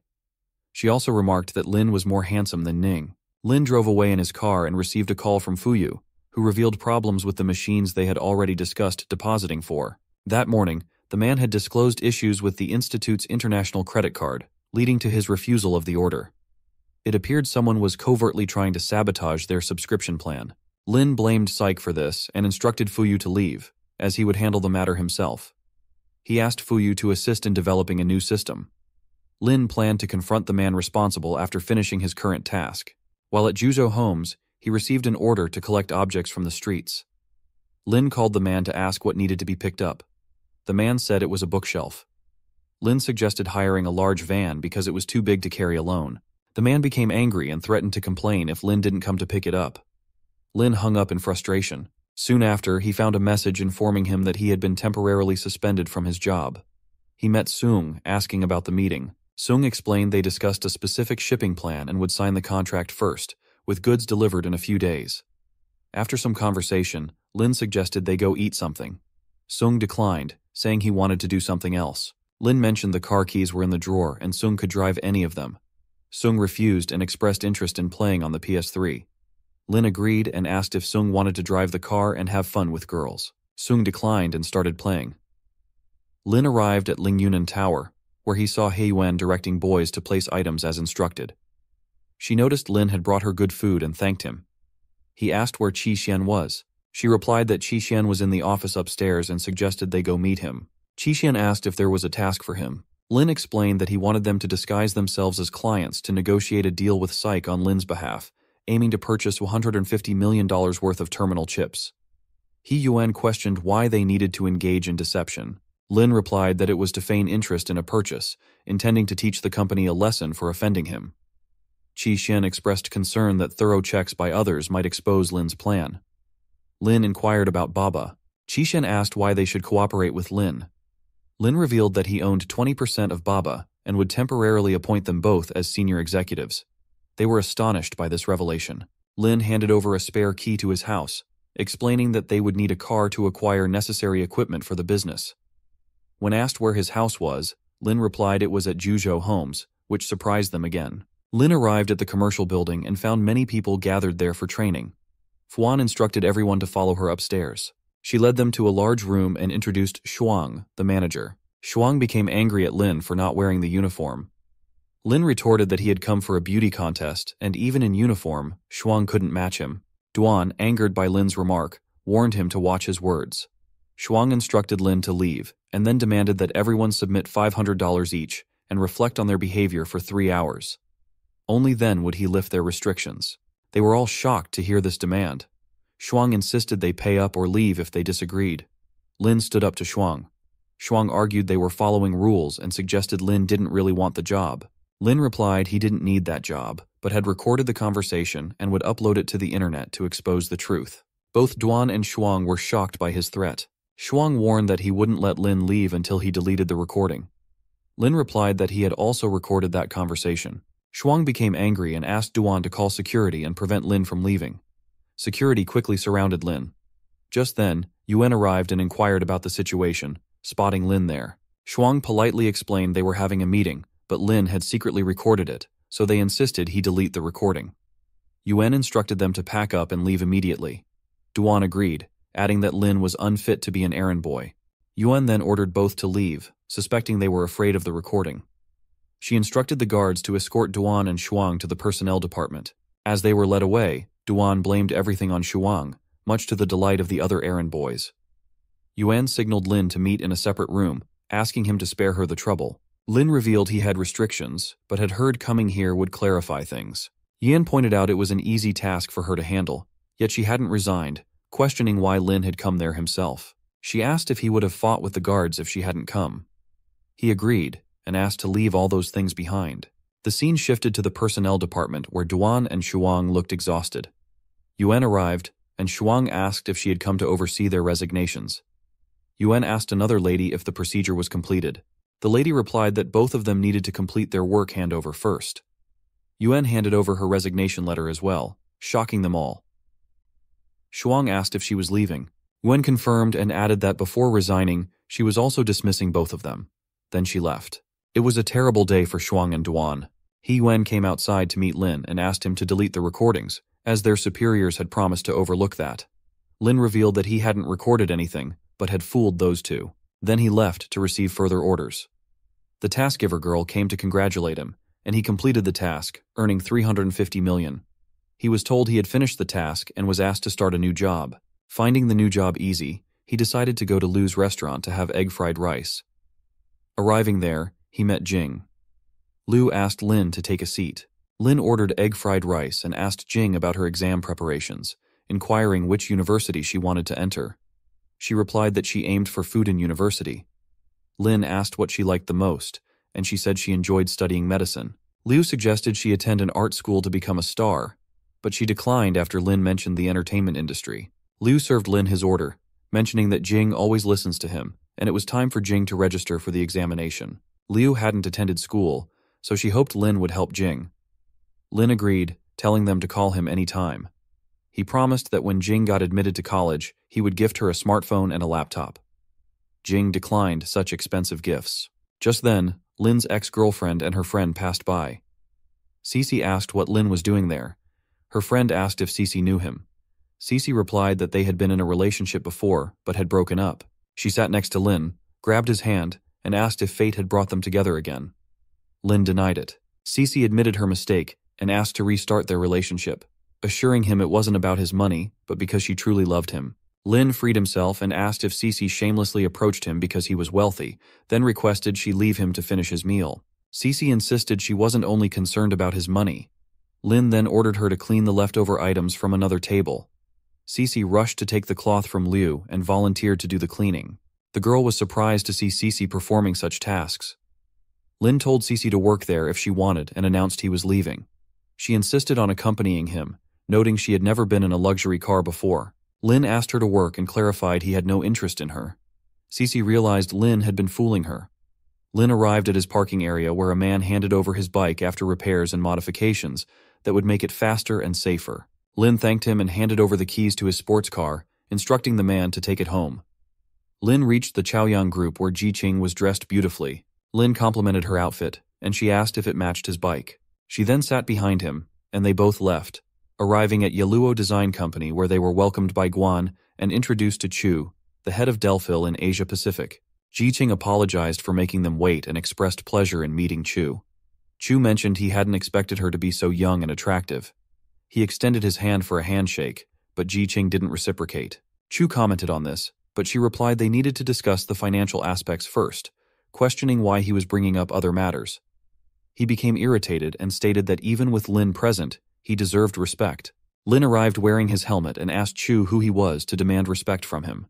Chu became angry, questioning how a driver dared to speak that way. Lin removed his helmet, stating he had already shown respect to Chu, warning that he would retaliate if provoked further. Guan called out Lin's name. Chu was shocked and asked if he was Lin.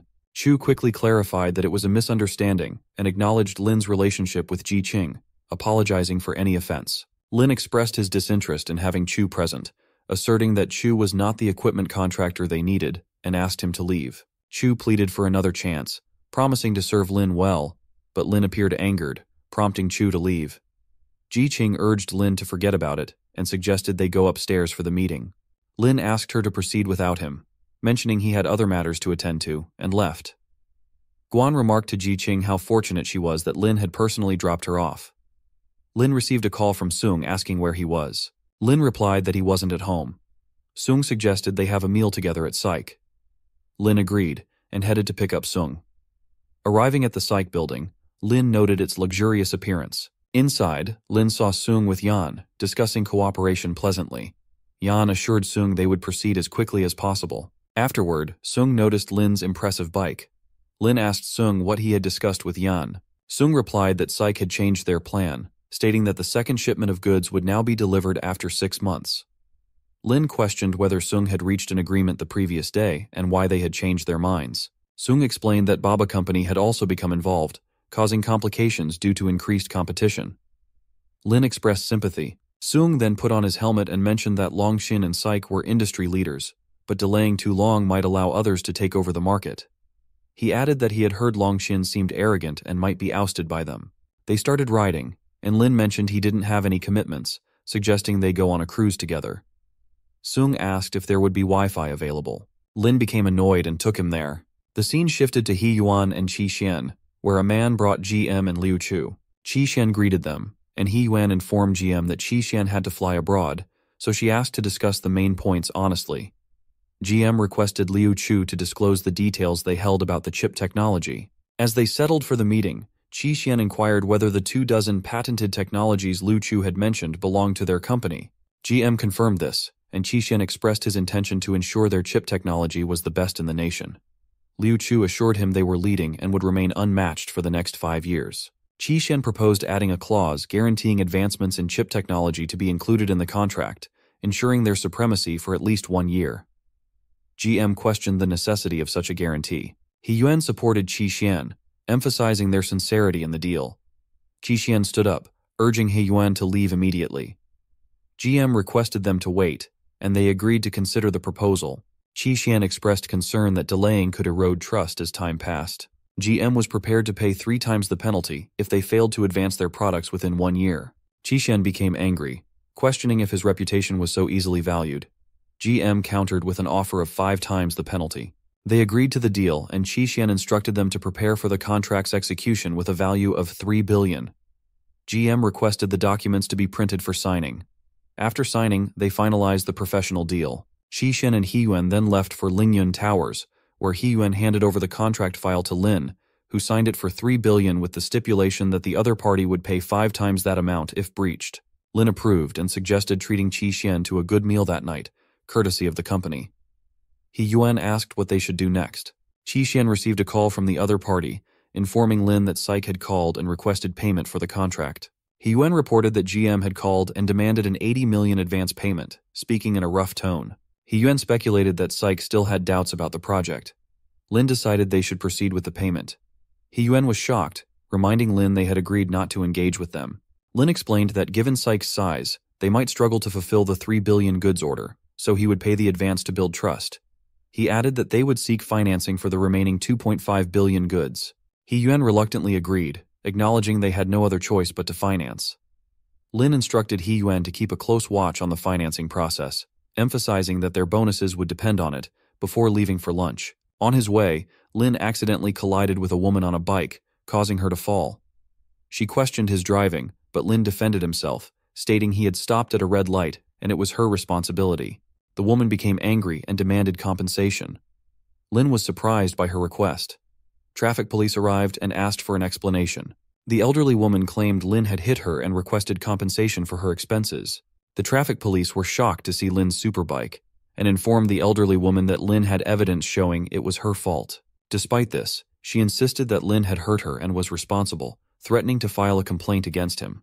The traffic police reiterated that she needed to compensate Lin, noting that Lin's bike was worth over $6 million and the repair costs were estimated at $300,000. The woman was taken aback and called her wealthy son for help. After 20 minutes, her son arrived and checked if she was all right. Upon seeing Lin, he was surprised and introduced himself as Shui, an experimenter at Longxin Institute. He apologized to Lin on behalf of his mother. His mother was also shocked upon realizing who Lin was. The police asked if they knew each other, offering to handle the matter privately or legally. Lin chose to resolve it privately and told Shui he would cover his mother's medical expenses, offering $15,000 for her checkup. After settling the matter, they parted ways. Lin reflected on Shui, noting that despite being a researcher, he owned $1 million luxury car, and his mother had attempted to extort money through false injury claims. It seemed Shui was quite ambitious and willing to take risks. Lin arrived at a restaurant for lunch and met Ying and Fuyu there. Lin asked how their work was progressing. Fuyu replied that the other party wasn't willing to cooperate with them. As they started lunch, Lin suggested they should create their own machines. They were both shocked to hear this. Lin asked them to order something as well. Ying asked if Lin was serious about planning to make machines, as it was such a big project. Lin replied that it was only a matter of time, and he would manage to make it happen. Fuyu took a sip of his drink, outlining their plan on which they would do their best. Afterward, Lin decided to allocate $150 million and asked if they knew Shui. Fuyu agreed and mentioned that Shui liked to play cards too much. Ying revealed that Shui had gone gambling and earned a lot. Lin thought of gaining more knowledge about Shui, then got up to leave. Lin arrived at Lingyun Group, where he saw He Yuan and Jiqing together. He asked the reason for that. Jiqing asked if she wasn't welcome there, and if she should take her leave. He Yuan asked if Lin was worried that Jiqing would check up on him when she arrived and teased Jiqing. Jiqing asked them to stop joking. She explained that He Yuan wanted to establish a company and had come to seek advice. Lin appreciated Jiqing and suggested they serve her dinner. Afterward, Lin sat down and asked He Yuan about the progress with the foundation. He Yuan replied that they were in the initial stages of establishment, recruiting staff, and preparing to register the investment company. Jiqing asked He Yuan not to disclose Lin's information after obtaining the license. He Yuan understood that Jiqing wanted to keep Lin's involvement private. Jiqing explained that maintaining a low profile until they were established was the best approach. Lin thought that anonymity was a good choice for him. Lin received a call from Guo, who asked him to bring a piano for her son, as Lin had played it before. Lin recognized her and asked why she was calling him. Guo explained that they had a music performance scheduled the same day, but a student fell ill, so she asked Lin to take the student's place. The scene shifted to Zhonghai School of Music, where Yik seemed worried that Jing wouldn't be able to perform. She asked what they should do. Guo reassured her not to worry, and mentioned that she had invited someone to fill that spot. Yix commented that Guo was being reckless. Guo explained that there was always someone better available. Yix asked her to bring that person to the theater as soon as possible. Xu Shuang arrived and noted that Guo had obtained her professional degree only 2 years before her. She expressed surprise that Guo would ask an amateur to fill in. Xu Shuang then showed off her husband's car and asked Guo if she wanted a ride. Suddenly, Lin arrived in his sports car and invited Guo to join him. Guo countered Xu Shuang's words and got into Lin's car, mentioning that she didn't know he had that car. Lin revealed that he had quit his delivery job. He asked if Guo's son was still practicing piano. She replied that he was focusing on both studies and music. She mentioned the performance, noting the large crowd gathered there. Lin realized that he needed to be serious for the sake of his country. As they arrived, Guo asked Lin to check for any problems and assured him he could freely inform her. He agreed. Zheng Peng asked Yix why Jing hadn't come. Yix replied that Jing was hospitalized, and Guo's acquaintance would fill in. She warned Lin that if he couldn't keep up, she would slow down and not to blame her for it. Zheng Peng was concerned, and wondered if Guo understood how important this was. Then Zheng Peng told Lin to leave, not mincing words, saying Lin could ruin their entire performance. Lin asked why. Zheng Peng explained that he didn't know Yix's abilities but would follow her lead, so Zheng Peng had to keep an eye on her. Yix became angry and defended herself, mentioning it wasn't about showing off, but about casting a shadow over her music career. Then she asked to begin. Zheng Peng mentioned Yix had been playing piano since age 5, which Lin hadn't known when he was that age. Yix asked everyone to get ready as the competition was about to start. As they both started playing the piano, everyone was shocked by their performance. Someone called Lin, but he continued playing with one hand while talking. This amazed everyone, including Yix. Finally, Lin finished his performance. Yix asked if he was really an amateur.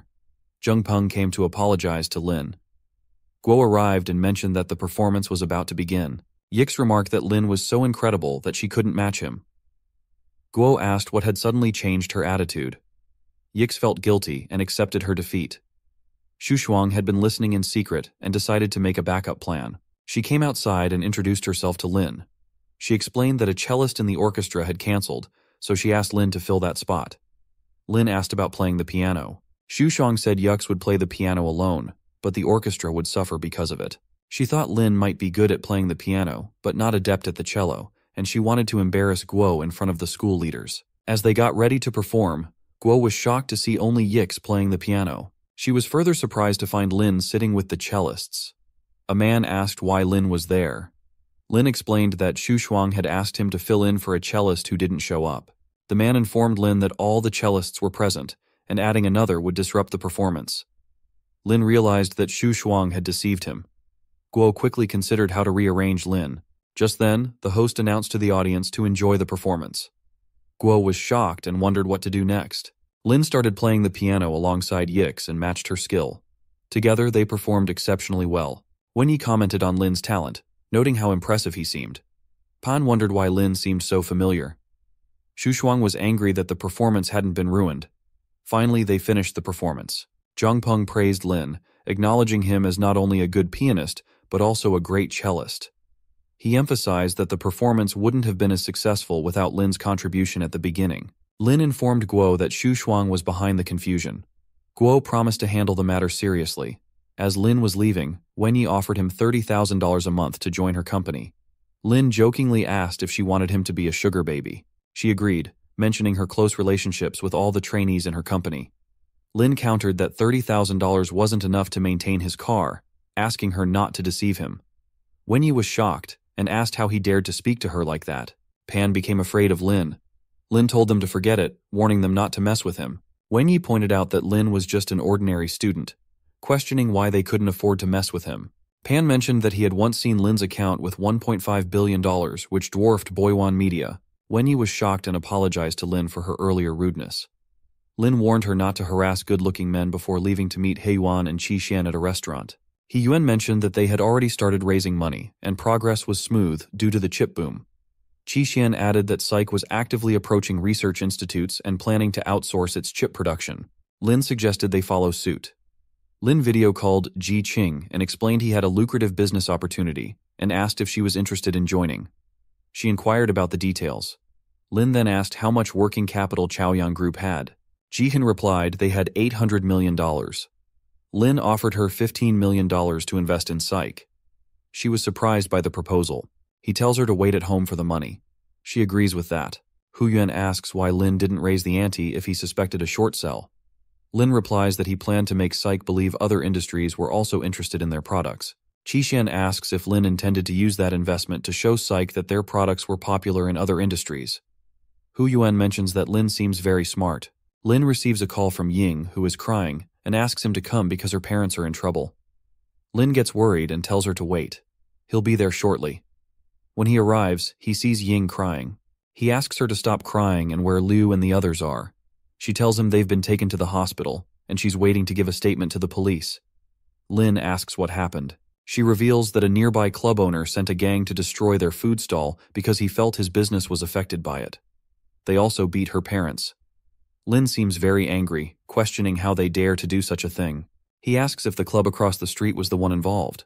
Discovering it's the Hurricane Club, he calls Chin and requests help to investigate the Hurricane Club. Chin agrees and asks Lin to wait for his call. The police ask them to wait. Lin tells Ying to go to the hospital to watch over her family and to call him if she needs anything. He decides to take care of the club himself. She hesitates, but Lin reassures her that the club has other issues to deal with and she shouldn't worry. He'll just take a look. Arriving at the club, a man recognizes Lin as Yingxi and informs Chin. The club is well connected and Chin is concerned for Lin's safety. Lin insists he'll be fine and proceeds inside. Yingxi follows him. Inside, Sung is with two girls and mentions the daughter of the fried rice stall, suggesting they take her secretly and have fun with her. A man agrees to take care of it, but Lin kicks the door open. Sung demands to know who Lin is. Lin warns Sung that if he harms anyone from that fried rice stall, he'll put Sung out of business. Sung asks if Lin is Jing's boyfriend, noting she looks innocent. Lin grabs a wine bottle and hits Sung on the head. Another man gets angry at Lin, but Yingxi warns him not to dare, as Lin is Chin's friend. Messing with Lin would upset Chin. Despite this, the man still tries to attack Lin. Lin grabs his hand, twists, and kicks him down. Security arrives, and Sung orders them to knock Lin down no matter what. Chin arrives with more men, demanding to see who dared to touch his friend. Sung is shocked to see Lin there. Chin warns Sung to be careful about what he's doing and to keep his hands to himself. Scared, Sung apologizes and promises not to do it again. Lin warns him to remember that. He then asks Chin to leave. Chin agrees, saying it would be too easy for those losers if he let them off like that. Lin suggests calming down and having a drink. Chin says Lin doesn't have to do that. They both leave and part ways for their respective work. Lin receives a message from Ji-Ching saying she's hungry and asks him to come discuss something. He arrives at her office, and she notes it's exactly 12 o'clock. Lin replies he was worried she might starve in the office, so he came early. She reassures him she's not that careless, and then asks him to go to the kitchen. After 20 minutes, he finally prepares something to eat. She comments that it looks good, but confesses feeling guilty about possibly gaining 5 pounds. Lin suggests a solution. She can stay slim while eating anything. Delighted, she asks how. He replies, eat after exercising. As they were being intimate, He-Yuan suddenly arrived and caught them in an awkward position. Embarrassed, she apologizes and says she'll come back later. Ji-Ching assures her not to misunderstand. He-Yuan insists she just wanted to know what they were doing. Lin, annoyed, asks her if she didn't understand what was happening. He instructs her to return in 2 hours, to which she remarks it would be a good time for them. Ji-Ching pushes Lin away and gets ready, asking He-Yuan to wait. Lin wonders if that was appropriate. He-Yuan explains that since Ji-Ching told her not to leave, she'll watch them for 2 hours. Ji-Ching interrupts, urging them to stop and reminding He-Yuan they were supposed to discuss financing. They move downstairs, where He-Yuan mentions she has prepared the paperwork for Lingyun Capital. They will officially start operations in a few days, with interviews scheduled for the next day. She asks if Lin will oversee things behind the scenes. Lin replies that he's leaving that to He-Yuan and Qi-Xian. He confirms the transfer of $156 million to her and mentions the support plan, focusing initially on orphanages and later expanding to impoverished areas nationwide. Ji-King suggests prioritizing the business over the Ye Foundation and doing only what they can handle. Lin replies that he knows what he's doing. He-Yuan shares her idea of using the foundation to promote their company, which would help improve corporate culture. Ji-Ching agrees it's a good idea, but points out that Lingyun Group isn't currently strong enough and they shouldn't attract too much attention. He-Yuan asks for Lin's opinion on that. He replies that he won't deny Ji-Ching and just hugs her. He-Yuan remarks she didn't think Lin was the henpecked husband. Then she mentions that the financing for He-Yuan was going smoothly and they weren't suspicious about the $15 billion Qingyan gave them. Lin asks if Psych is doing anything else. He-Yuan replies that they've also expanded their factory and acquired 5 new sets of equipment, which means their productivity will increase by at least 30%, and they'll complete the order in 4 to 5 months. Lin says it's too long and he won't wait, so he asks who's in charge of that. She shows him a photo of the person in charge, Xiang Yu, the son of Jihad. Xiang Yu just returned from Britain, and his younger sister is still studying there. Lin remarks that He-Yuan is wasted as a CFO and should be a detective. She says they always need to know about their enemies. She mentions that experts believe Psych's chip technology is top-notch in the country, so compensation might not be realized. Ji-King suggested not dealing with Psych because they were in the technology field, and Lin had nothing to do with that. Lin asked her to wait on that. Yuan asked in which field Lin was willing to invest. He suggested focusing on technology and trying angel investment, assuring her there was no need to fear losing money. She agreed and began preparing everything. Ji King then asked Lin to come see her new dress. He agreed and asked if she had an event to attend. She mentioned a charity dinner the next day with many influential people attending, inviting him to join.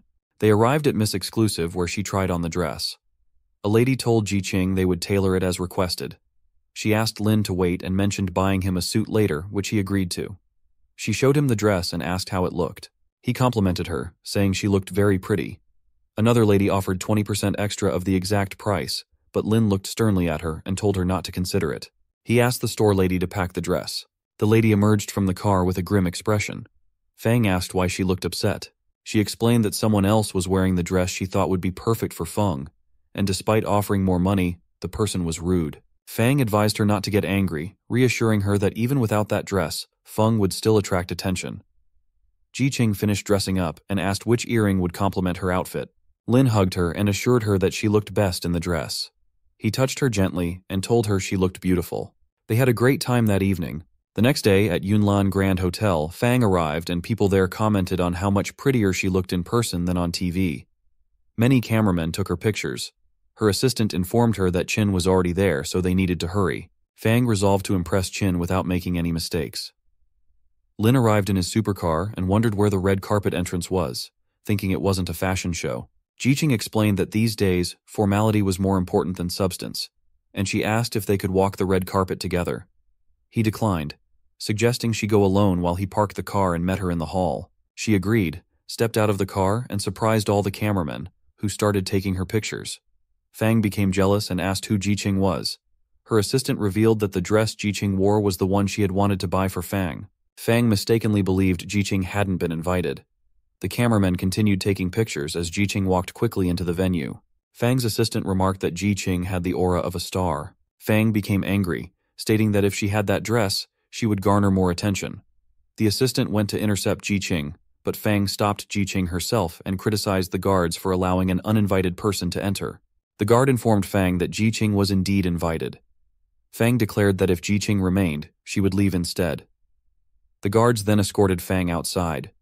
Shocked, Fang demanded clarification. A guard explained that Fang had insisted she wouldn't share the same hall as Ji Qing, leading to her removal.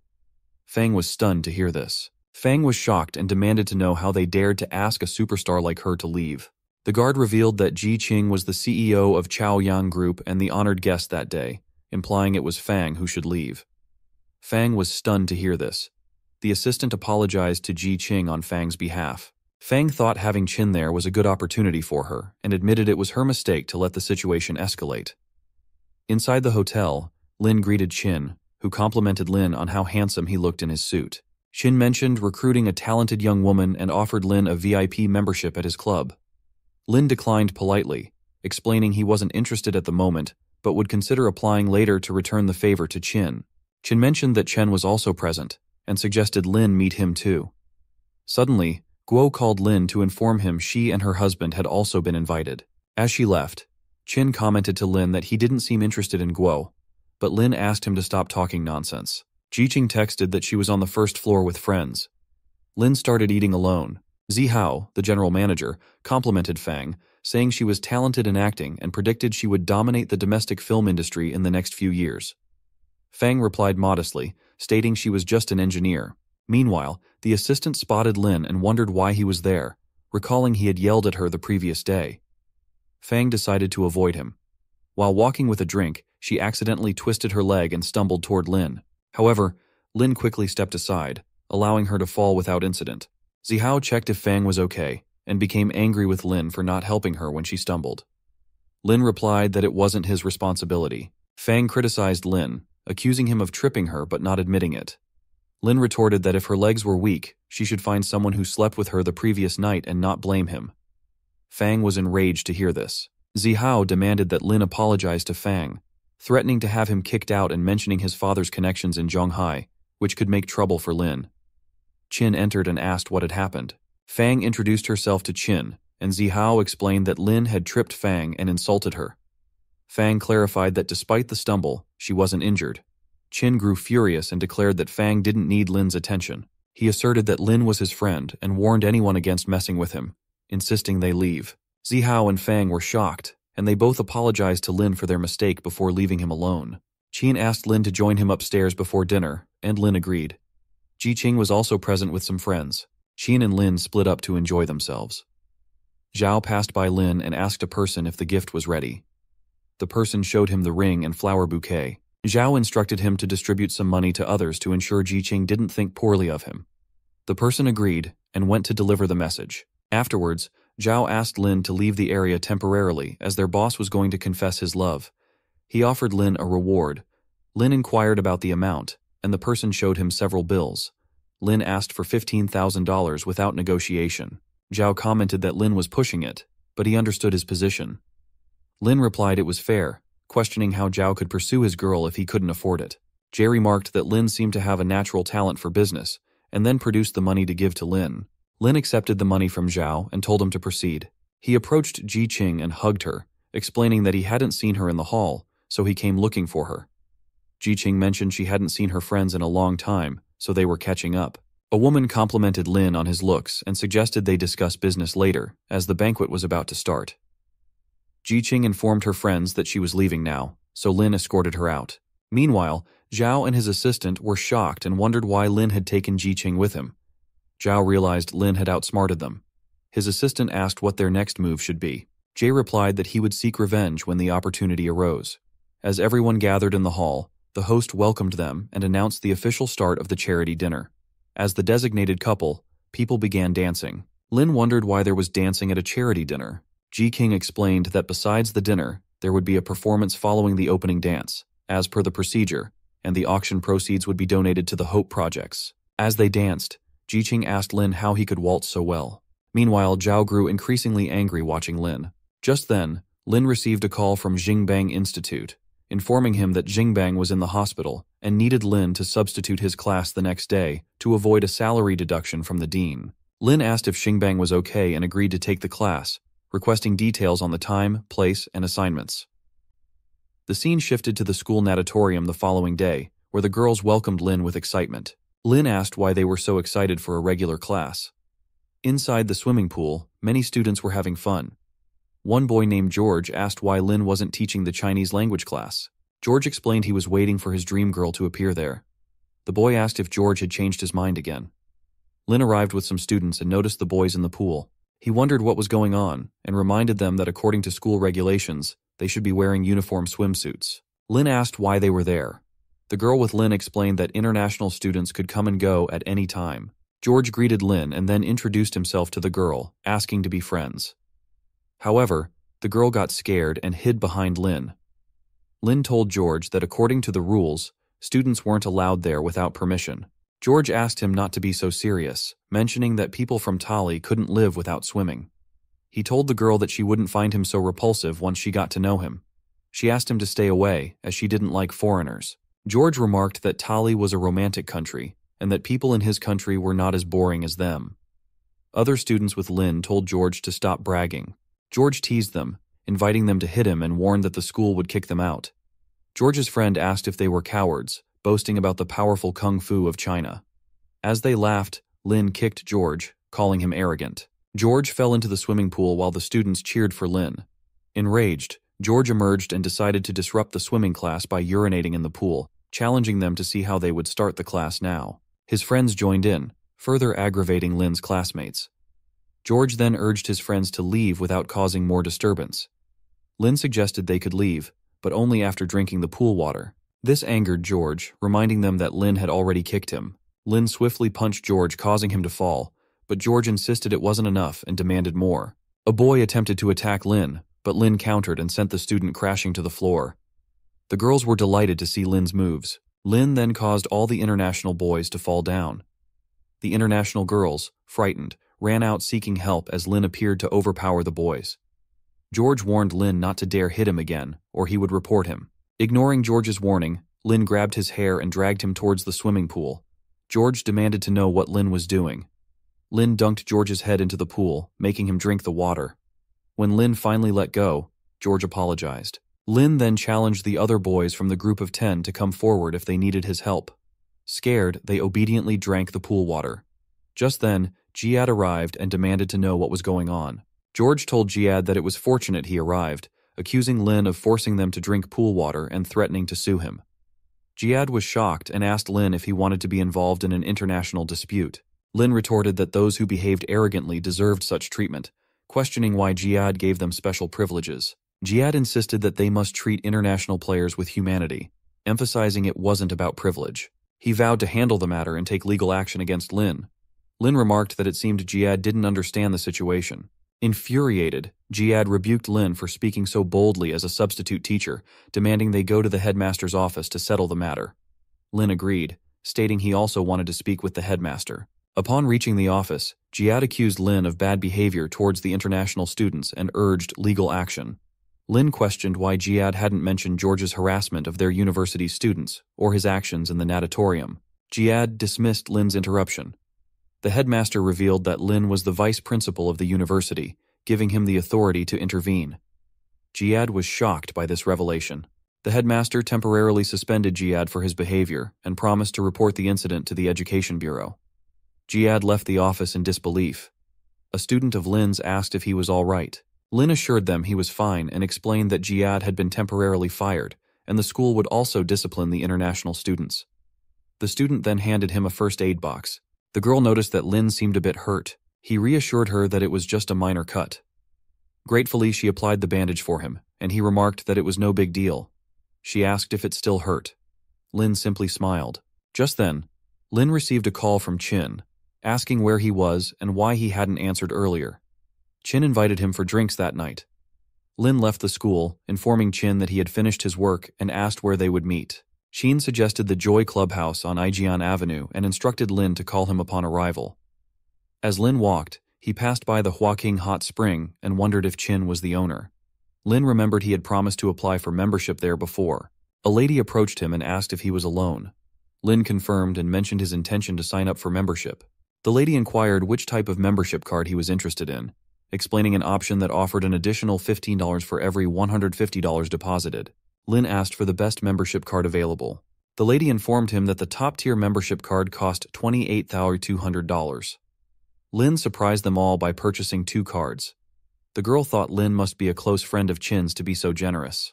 Lin arrived at the Joy Clubhouse, where a man escorted him inside. Upon entering a room filled with music, a girl in a bunny dress spotted him and joyfully exclaimed that they had been waiting for him. Chin introduced Lin to his 2 friends, Jin and Gao. Lin shook hands with them and agreed to join them for drinks later. Sitting down with Chin, Lin showed him the best membership cards for the Huaking Hot Spring, including one for Chin. Just then, the girl who had applied the bandage to Lin arrived with their wines and was surprised to see him there. Chin asked Lin if she was his student. Lin explained that she was a student he had met at Zhonghai Normal University. The girl felt a bit out of place in her bunny dress at such a venue. Chin invited the girl to join them and assured her not to worry, offering her $1,500 per glass of wine she drank. She refused. Lin became angry, questioning why she had come if she wasn't going to drink, and suggested she shouldn't work there if she refused to drink. The girl asked them not to complain about her, and inquired if they truly paid $1,500 per glass. Chin placed money on the table, insisting he wouldn't back down, and urged her to drink. Reluctantly, she drank 2 glasses but ended up vomiting. Chin gave her $3,000 for the 2 glasses and asked her to leave, upset that she had vomited. She left emotionally. Lin asked Chin to have someone follow the girl. Chin assigned Yingxi to the task, and Yingxi agreed before leaving to follow her. Chin then asked about Lin's relationship with the girl, noticing Lin's anger. The girl in bunny ears explained that the waitress was a student and suggested the club might not be a suitable place for her, which could be why Lin was upset. Chin pointed out that the girl was an adult and could make her own choices. He encouraged Lin not to be upset and to have a drink. Just then, Yingxi called Chin, reporting that some people were causing trouble outside. Chin was shocked and suggested they go out to investigate. Lin asked Chin to wait, saying he would go check and suggesting Chin continue drinking there. Chin agreed. Outside, a crowd had gathered, and Yingxi was holding on to the girl. Lin arrived and asked what had happened. Yingxi explained that he had seen people attempting to take her away when he exited the room. Lin asked if they were trying to harm her. A man confronted Lin, asking if he was defending the girl. Lin questioned whether they intended to take her. The man explained that the girl was a star at the clubhouse and always drank with them, questioning Lin's interference. He boasted that the owner of the Hurricane Club, Wen, was in his car nearby. Lin proposed that they bring Wen into the discussion. If Wen agreed, Lin would allow them to take the girl. The man challenged Lin's authority, asking why he should listen to him, and demanded that Lin hand over the girl. Yingxi, angered, swiftly moved to slash at the man's leg. Lin noted Yingxi's strength, which incited the other men to attack. Yingxi warned that he would kill anyone who approached. Fearing further escalation, the man suggested they call Wen outside to resolve the matter and teach them a lesson. Wen hurried out and apologized to Lin, asking how he could resolve the situation. Lin instructed Wen to control his subordinates and declared that he never wanted to see them again. The man agreed. Lin then took the girl and instructed Yingxi to inform Qin that he was leaving. The girl apologized to Lin as he helped her into his car. She covered her mouth, explaining she felt like vomiting. Lin drove her to the Peninsula Grand Hotel. Confused, the girl wondered why he was taking her there and if he intended to harm her. Lin escorted her to a room, where she expressed her desire to go home. Lin asked how she planned to get there and what her parents would think if they saw her in that state. She revealed that her mother had suffered a heart attack and needed surgery. Her father was absent, and if she didn't work, there would be financial problems for her mother. Lin understood why she worked at the Joy Clubhouse. She explained that the manager had told her she was pretty and assured her that drinking wine wouldn't be dangerous, which led her to take the job. Lin asked about the cost of the surgery. She replied that it was expensive and mentioned plans with her grandmother to sell their house and borrow money to afford her mother's medical bills. Lin inquired about how much they expected to get from selling the house. She said she was willing to take on any job to earn money, focusing solely on the financial aspect. Lin instructed a man to inform the manager to deliver $75,000 in cash to room number 2618. The man agreed, and shortly afterward, he brought the money to Lin. Lin placed the money in front of Fan, urging her to take it for her mother's health. Gratefully, she thanked him and became emotional, expressing that she had nothing else to offer him except her body. Lin sternly told her not to say such things and insisted she go to the hospital to care for her mother. Fan, feeling close to him, asked if he was reluctant to be with her, revealing that he was her first experience with a man. Lin gently pushed her away and encouraged her to leave. However, she held onto his leg, pleading with him. After some time, Lin asked her to answer her ringing phone. She picked up and heard her grandmother urgently asking her to come home because her uncle and aunt had arrived. Fan was shocked and wondered why they had come, reassuring her grandmother that she would be there soon. Lin offered to drive her home, and she gratefully accepted. Lin drove to Bright Community and asked Ran to go upstairs, assuring her not to worry about her mother because he had arranged for the hospital to take care of her. Gratefully, she thanked him and promised to repay him after sorting out her family affairs. They entered her apartment together. Inside, a woman asked if Lin was Ran's boyfriend and complimented him. Ran clarified that Lin was her teacher, dispelling any misunderstanding. A man then demanded $750 from Ran, while another uncle insisted on repayment of $600. Ran was shocked, explaining she had borrowed $450 and questioning why the amount had increased. They angrily insisted she pay interest. Lin intervened, stating they were being unfair. He reminded them that Ran's father had provided them with a lot of money when he was alive, questioning their treatment of Ran and her mother.